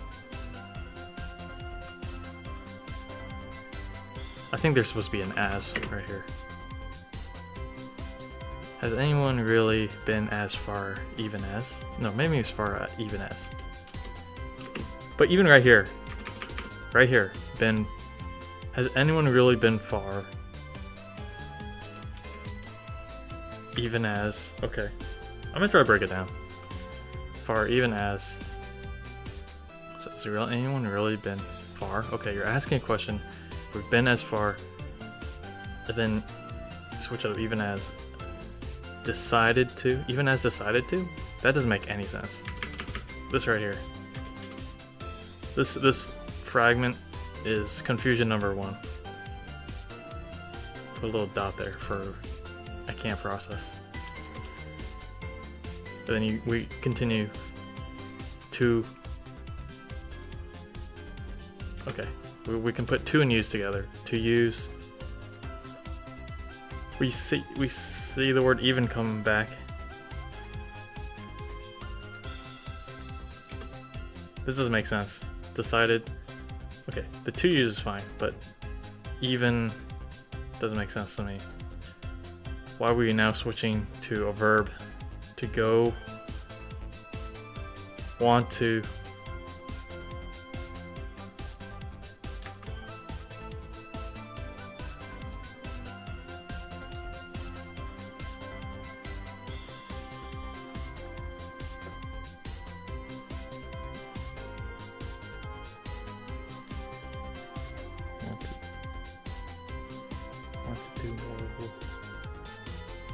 You want to look more.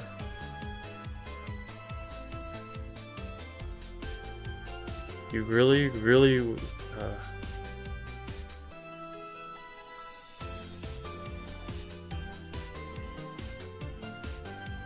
This middle part doesn't make any sense.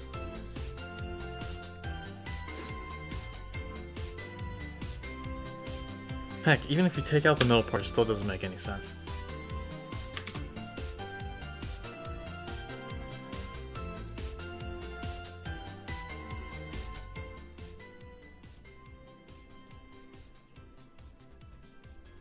Yeah, I know it's a meme. Okay. I'm glad. Good question. I hope that I answered it for you. Power Meep.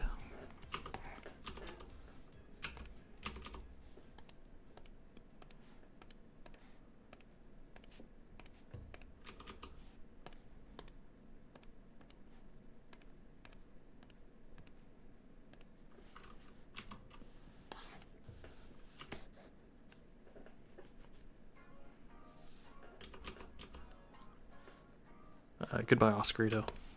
Thanks for stopping by.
Guys really can't hear the music?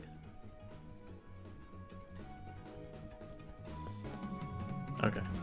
It's probably because of yeah, that's why that's the problem with using YouTube as a DJ. People upload songs at different sound levels. It's very annoying.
Can you guys hear the music now?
See a shuffle.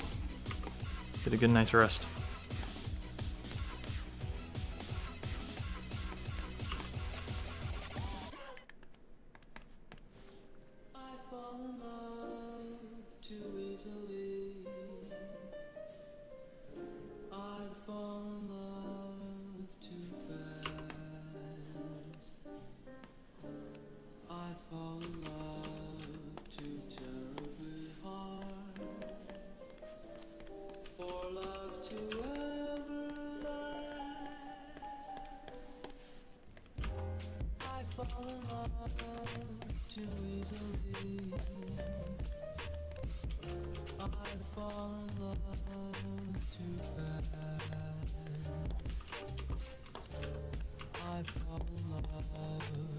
terribly hard for love to ever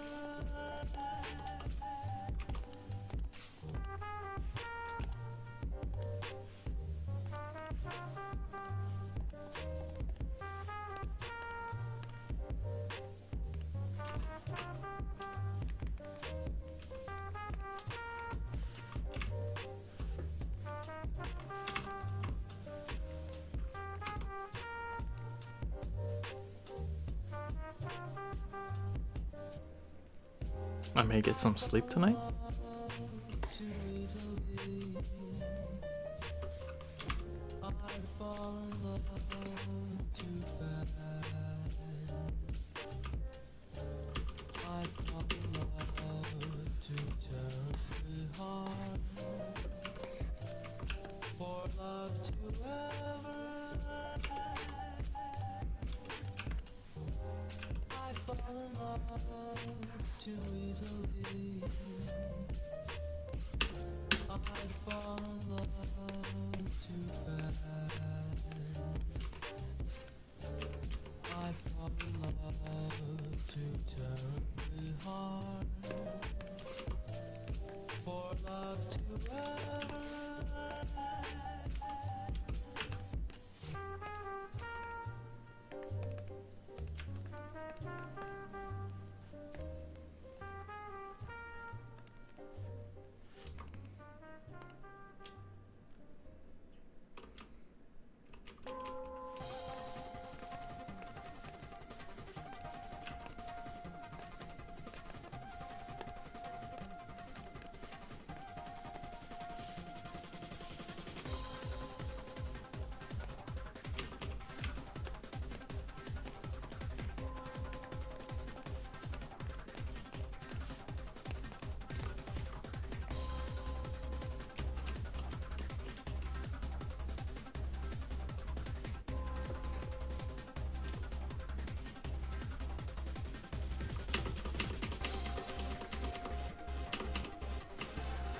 Okay, almost done, guys. Well, kind of.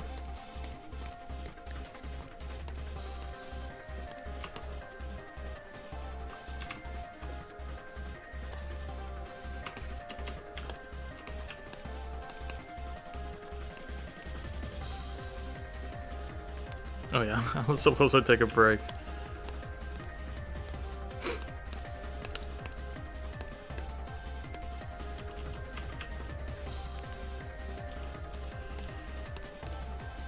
After this pass.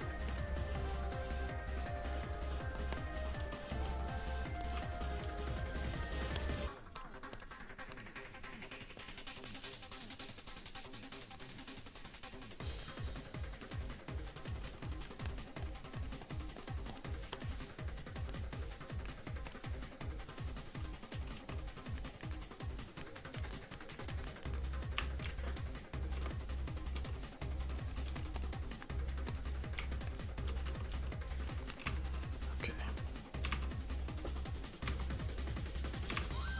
Let's see how it looks.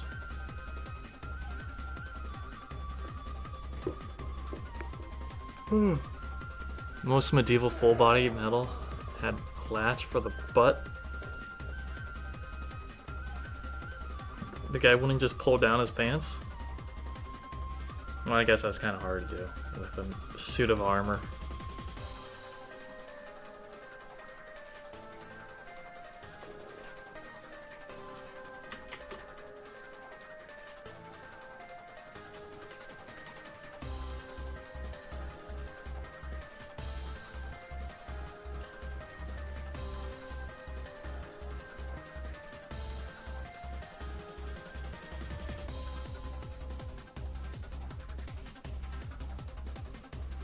Oh man.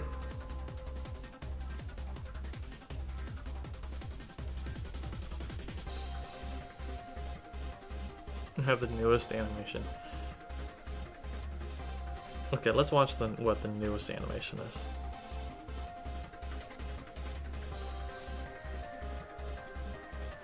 Does he wear chainmail? Practically, you probably want to put chainmail on the joints at least.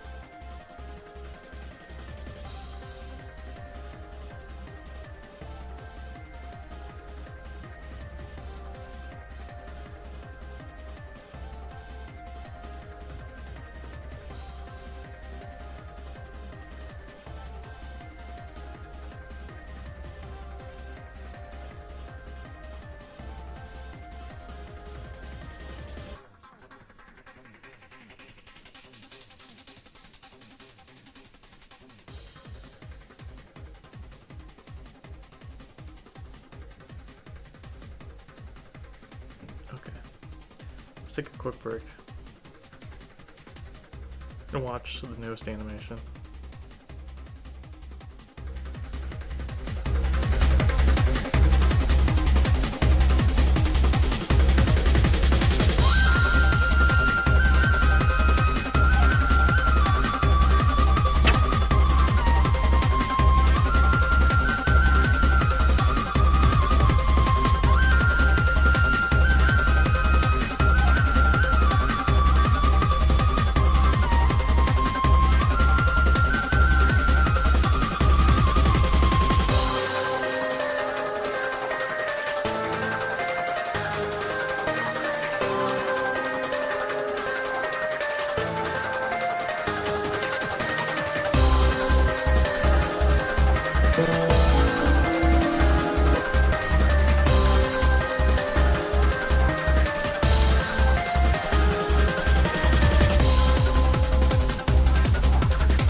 Ho, ho, ho. Oh, another jolly day at the factory making toys. What a hard day's work. I've really earned sleeping tonight.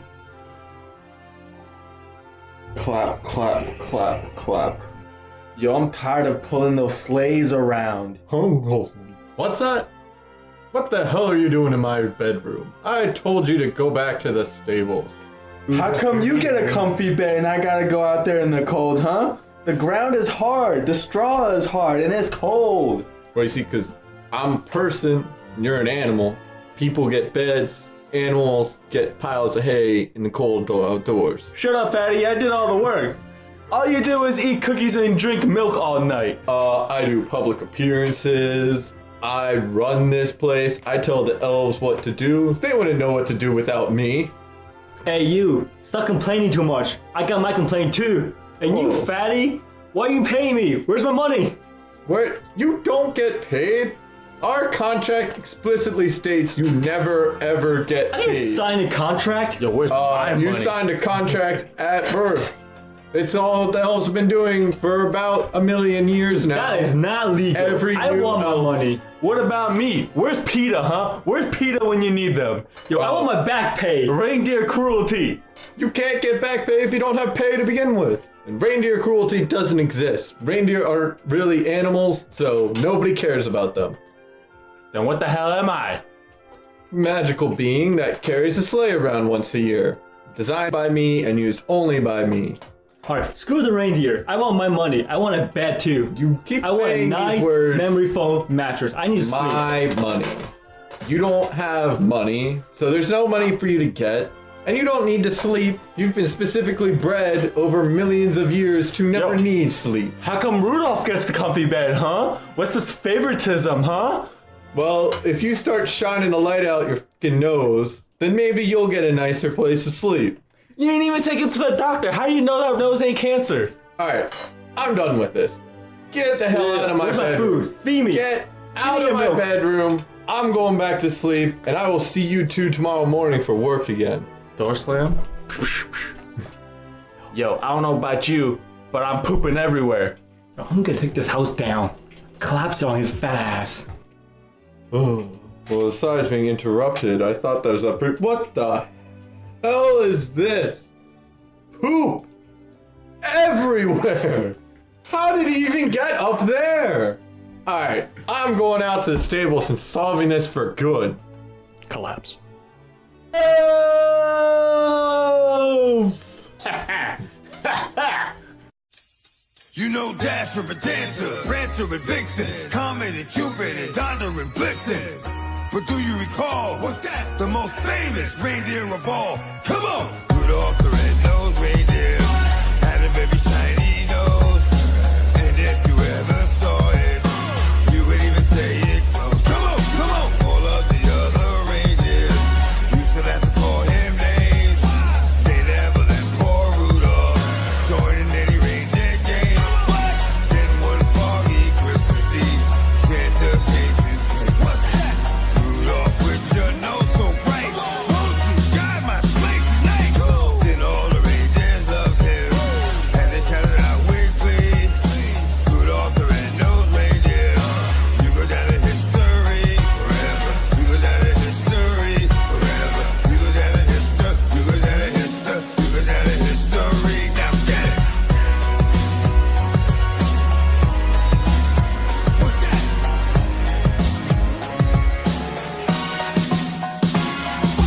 Then all the reindeers loved him, and they shouted out with glee. Rudolph the red-nosed reindeer, you go down in history forever. You go down in history forever. You go down in history. You go down in history. You go down in history. Now get it.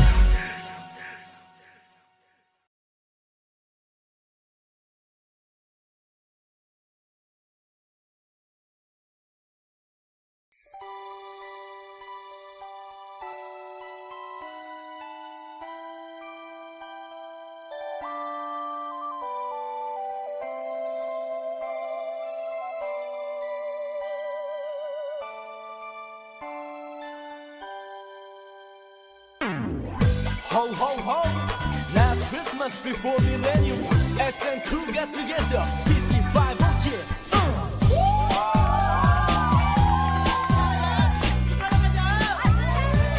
yeah 얼마나 좋아 이거 좋잖아 바퀴 들어온다 돈 울려서 모두 여기 모여서 그렇게 짜증나던 일들 모두 잊어버려 지워버려 너와 함께하는 시간 모두 아름다운 추억 행복했던 기억 그 속에서 우리 하나였던 기억까지 그것까지 나는 가져가고 싶어 작은 나는까지 우리 아름다운 눈을 보며 행복했던 지금 이 순간을 기억해 웃는 사이로 설레를 타고 달리는 기분 상태도 하나 종이 울려서 장단 맞추니 옮겨와서 소리 높여 노래 부르자 종소리 울려라 종소리 울려 우리 썰매 빨리 달려 종소리 울려라 종소리 울려라 종소리 울려 우리 썰매 빨리 달려 빨리 달리자 나의 어릴 적 그곳에 여기 한방 눈이 내리면 내만 달려 그때 그 시절로 돌아가 난 찾아가 티 없이 맑은 마음으로 설레 긁던 나의 모습으로 그런 모습으로 너무 행복해 그리고 그때 그 시절 웃는 사이로 설레를 타고 달리는 기분 상쾌도 하나 종이 울려서 장난 맞추니 흥겨워서 소리 높여 노래 부르자 난 잊을 수 없었던 그때의 기억 그 겨울은 다시 돌아가고 있어 나의 정든 그곳으로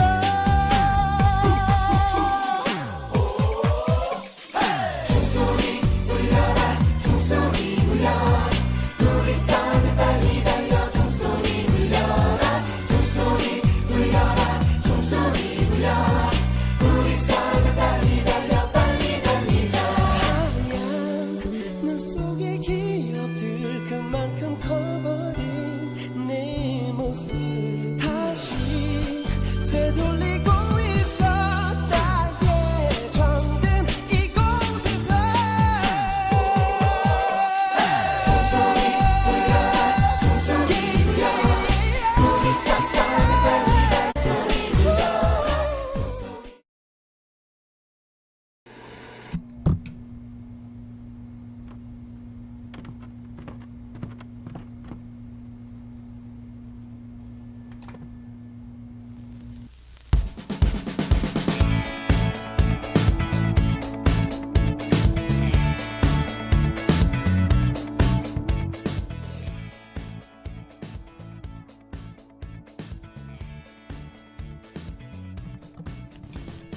You remind me of a boy Okay. who once left me destroyed when he cut me like a saw. Alrighty. Remind you of someone you loved when you were young. She tossed you like a stone. Once I finish the shading on these guys, probably gonna stop the stream. Just a heads up, because I'm almost there.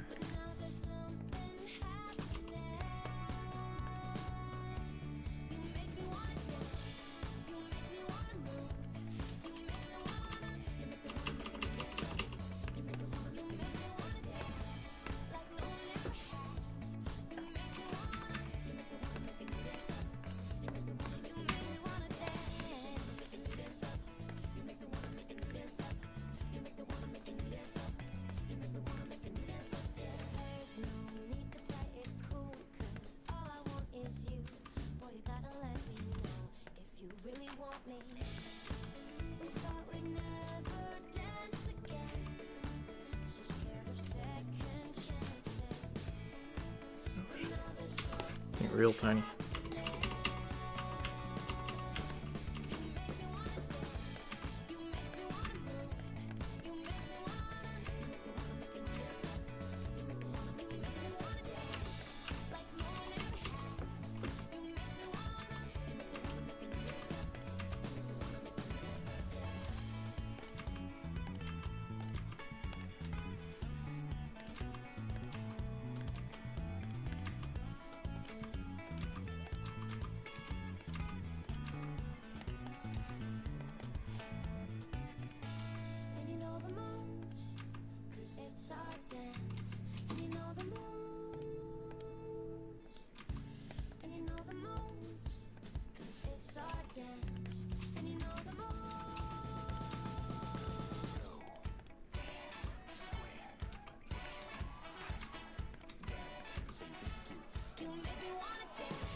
Oh, we have another question from Night 5. Asking, he's curious if I plan to change Gilded Guy's design after every major fight and experiment with a new look, or is there a plan? There is a rough plan for where I want to take Gilded Guy, but it's just an idea. No exact design. I don't have like a target design I'm going for. I have a target idea of where he could be going, but I'm gonna let the actual animations inform where his costume choices are gonna go.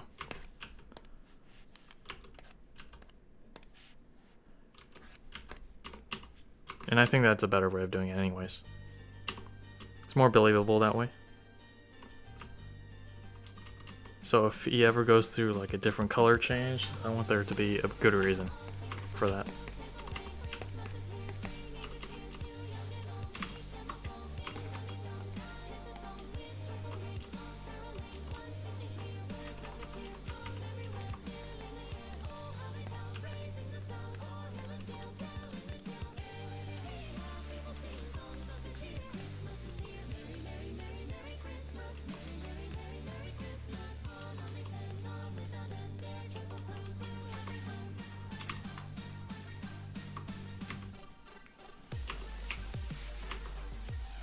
Okay, I think this, oh no. This and then the flower. Then I'll be done.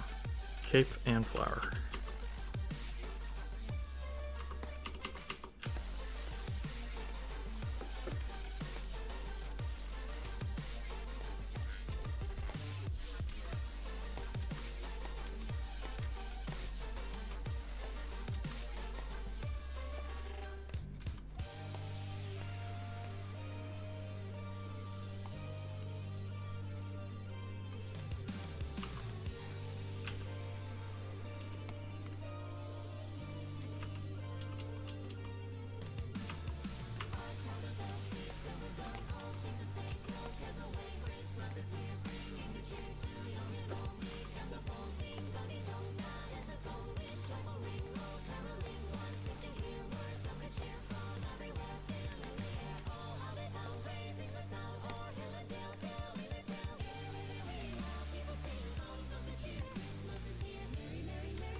Yeah, I gotta be careful not to make Gilded Guy's shape and silhouette look too similar to Saitama.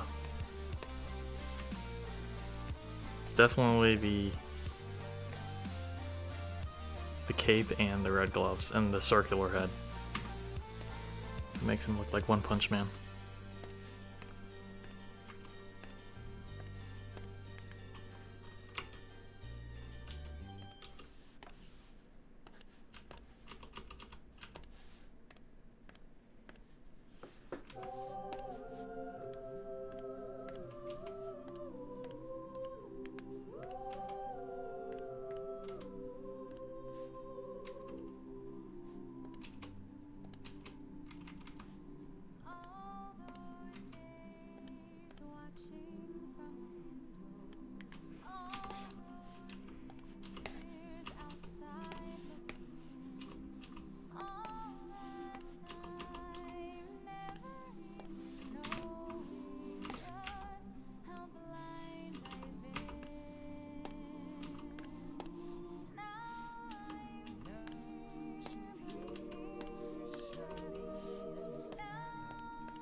right side.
Oh, hey, you know, I just looked at the song request that just came through, and Ken 109, your avatar is something like this, right?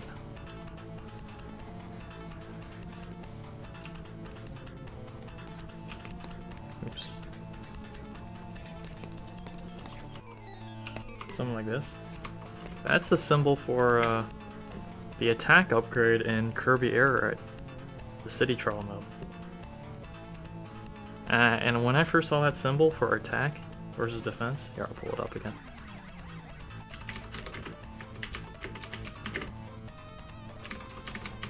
I thought that was the perfect image for what attack looks like. These right here.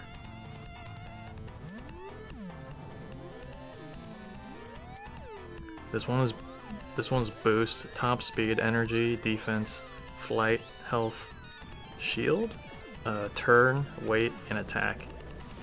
I thought these symbols were like the perfect like embodiment of what like those stats mean.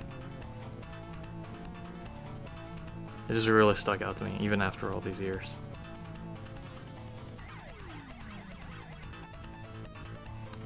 The designers behind Kirby Air Ride in those games were really sharp. This is like game design simplified.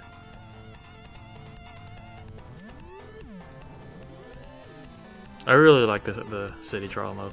It kind of felt like a battle royale before its time.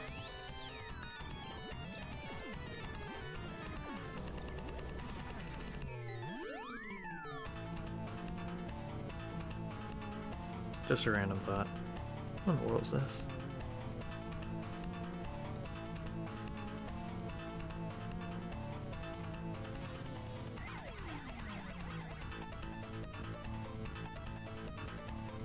I don't even know how I heard about these games. Like, it wasn't a commercial on TV. Like, why did I buy this game? I'm trying to remember what went behind the decision behind getting these games. I just hear about them in, like... I probably just saw them in the game store and wanted to get them. Because there was no YouTube, really, to, like, convince you to get this game. Oh, this is the new hottest game. No, it was just something you saw in the store and it looked cool.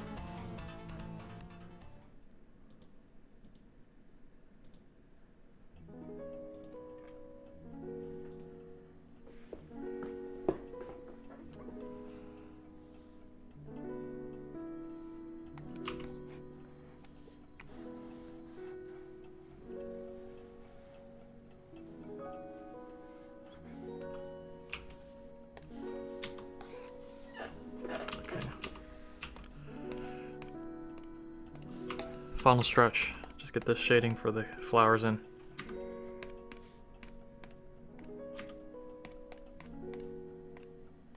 And then I'm out of here.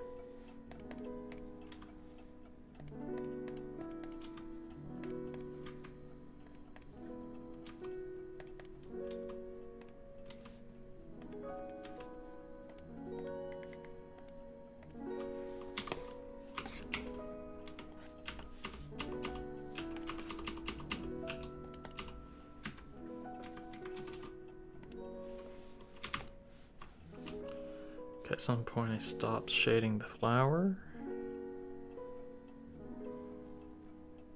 I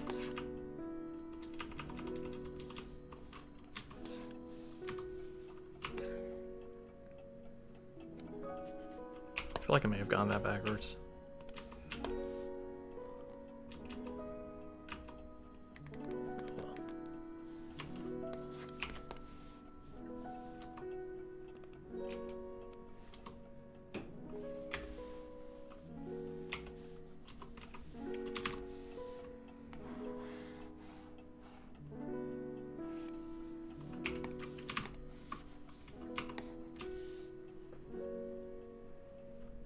Oh my gosh.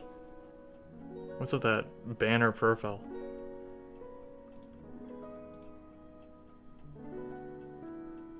That's massive. Okay.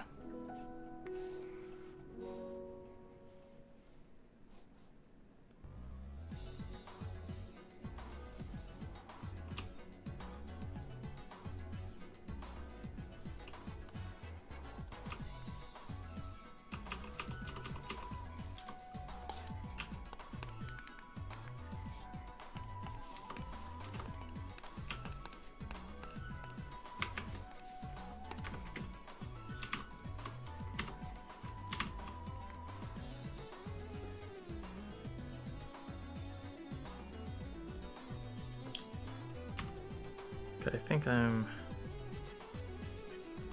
basically there.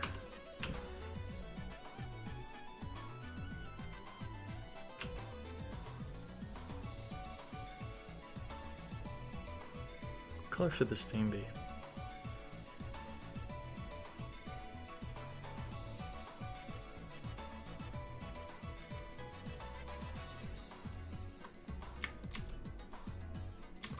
I think there's a good color.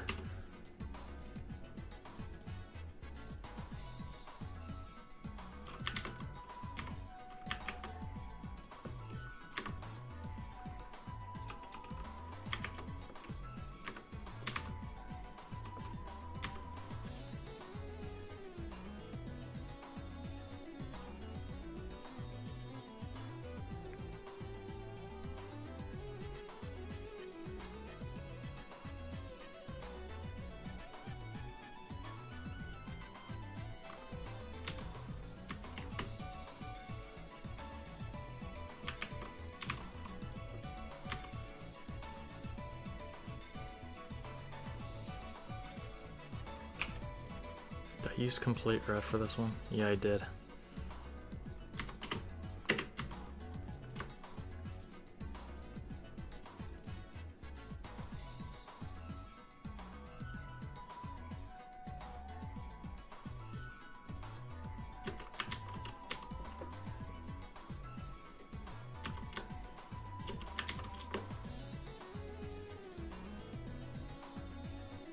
Should make the color for the snow a different shade.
Okay.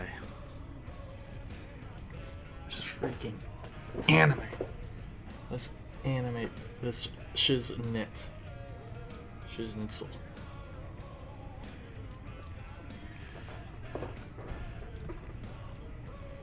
I should put my mic. Let me play around with something.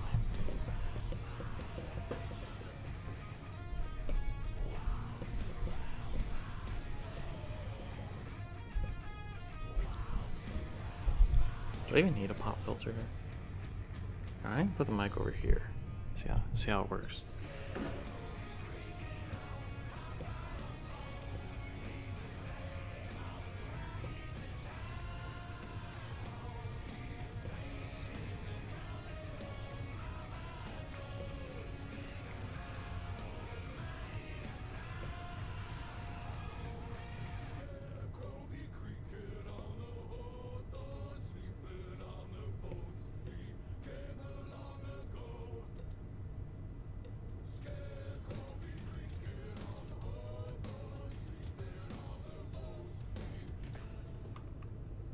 Okay, I need to undo a ton of stuff because I messed up.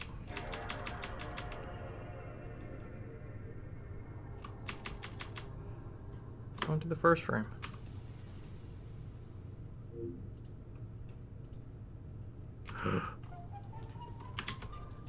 Irreversible damage?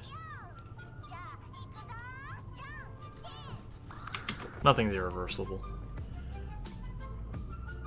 That's why we keep multiple copies.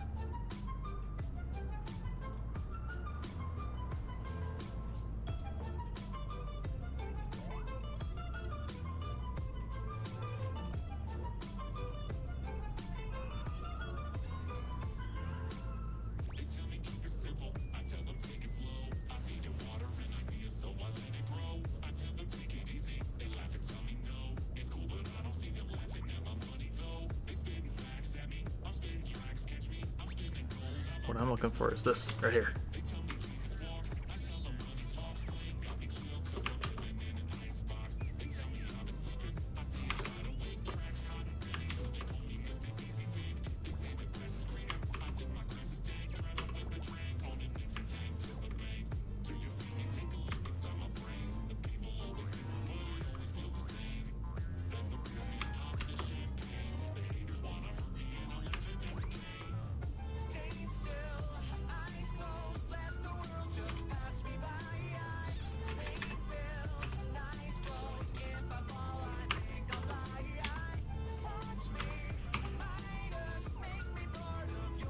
Okay. I am a happy gilded guy. This line work is precious, man. Every frame is like 1 or 2 minutes of effort. So, it's good to have copies.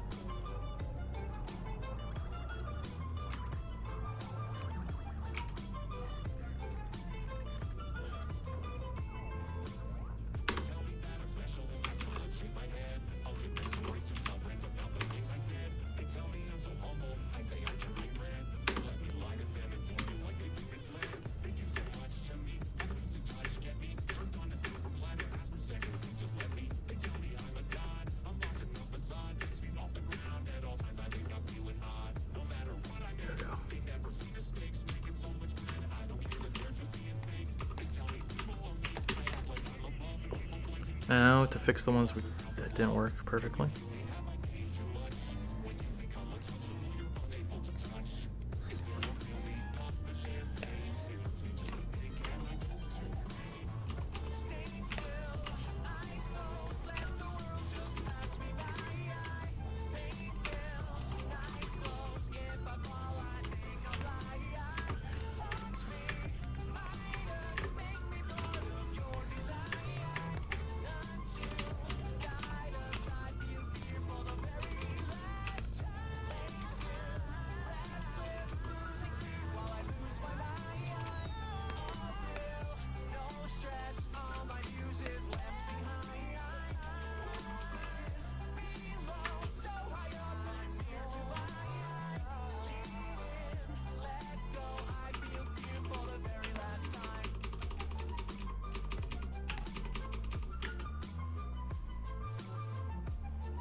All right.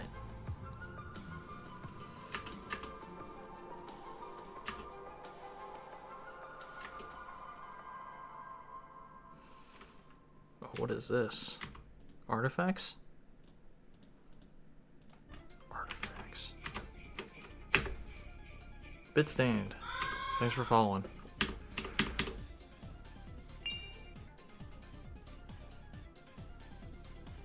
Ooh, that's telling.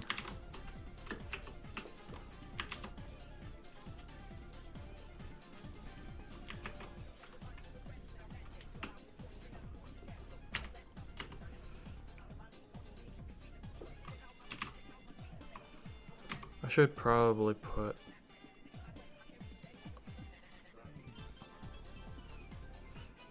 I feel like the snow deserves to be behind.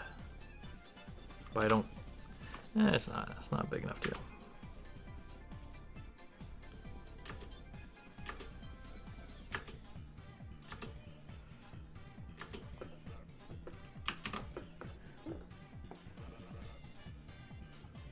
Are you guys participating in the minigame?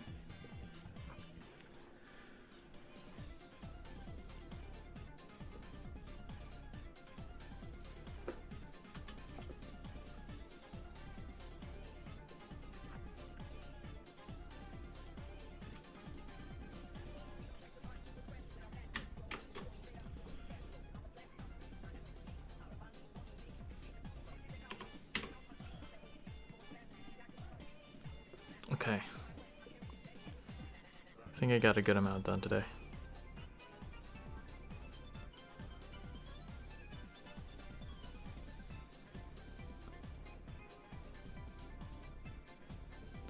The cape color might be, the cape highlight might be a little bit too strong. Let me change that.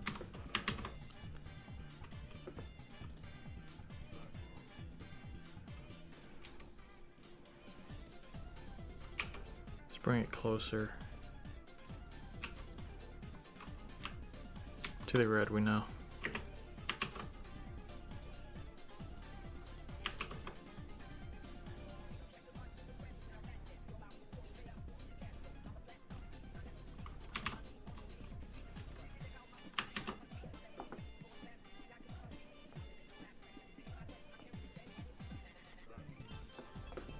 Ah, I see. Makes you guys play OS.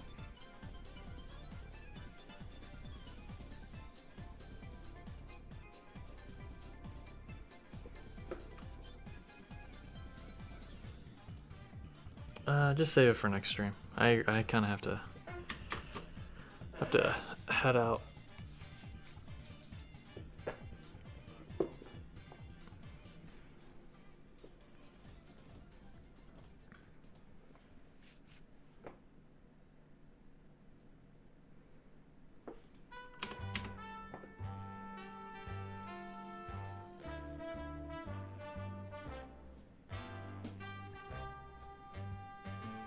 Oh, the snow color is actually gray. I shouldn't be using blue. Tiny tweak. Easy tweak. Just desaturate the crap out of this.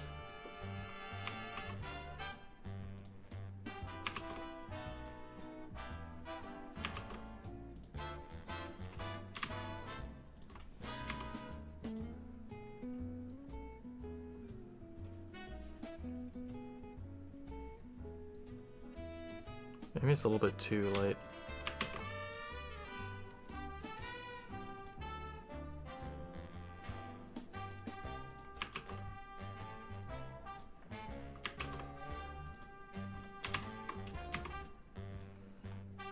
What else? Let's get rid of these annoying outlines. These outlines are messing me up.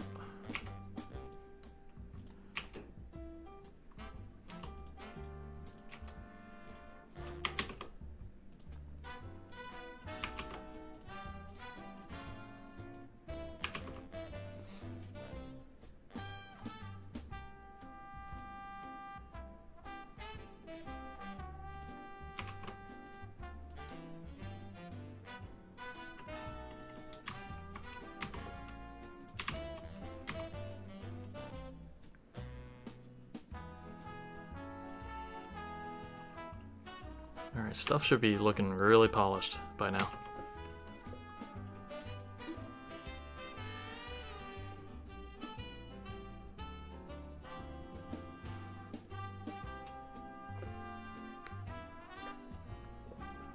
No, don't touch yellows, no. No guilty guy there.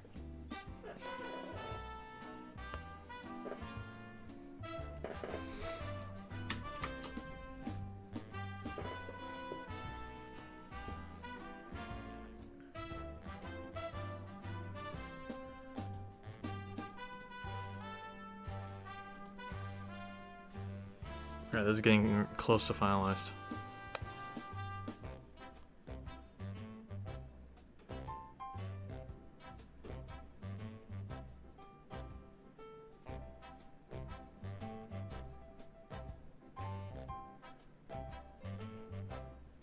Next stream, I'll make Gilly Guy all shiny. And then I'll add sound effects if I can, if I find it necessary.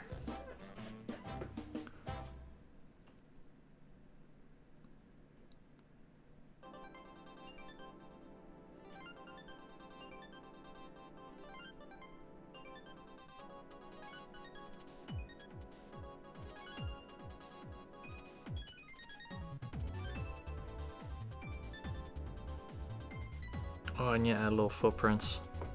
Well, if I add footprints, then I'm gonna have to make them disappear by the end of the scene. So I don't think I can affect the scene in that way.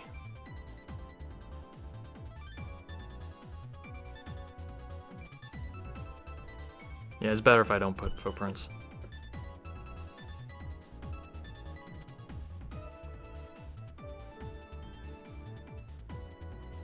It already has music, but I have to put sound effects. Well, I don't have to, but they're optional. I'll see what I can do. I generally don't enjoy sound effect work.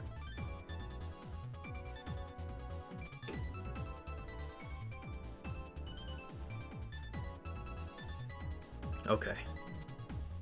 Pretty good. Pretty good work. Good progress. 3 hours. Not too bad.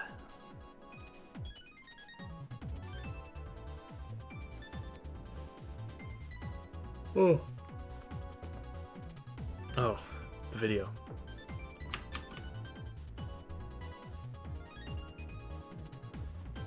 Let's take a look at this Hector's video.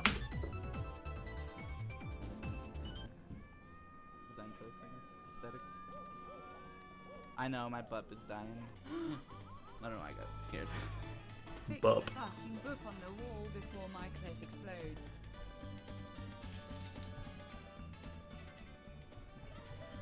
Thank you for the bits. Good luck on the clit explosion. Simple fucking flips. If you don't give my Hmm. voice and proper adhesive, I will take a bullet.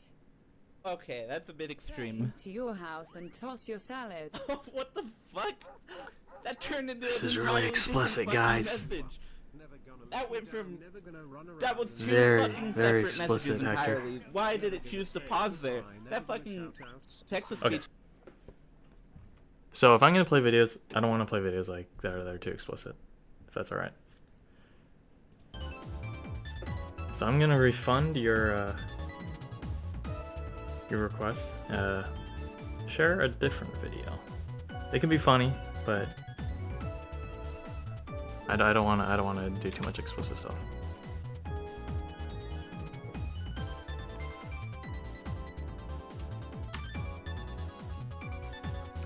Do you have a different video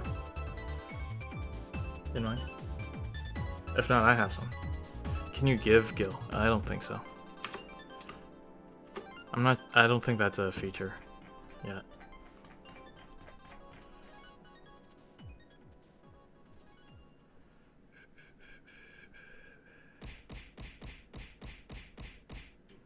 Here's a funny video.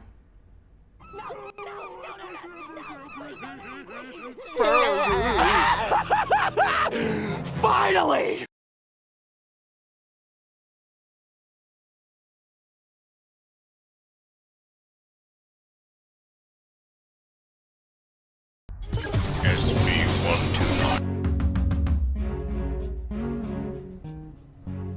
Okay, guys.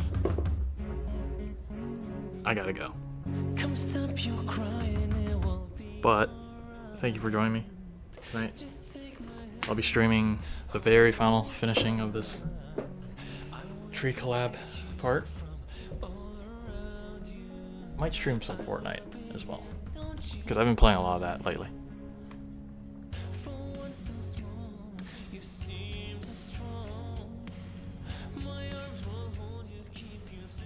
Alright. See you guys later.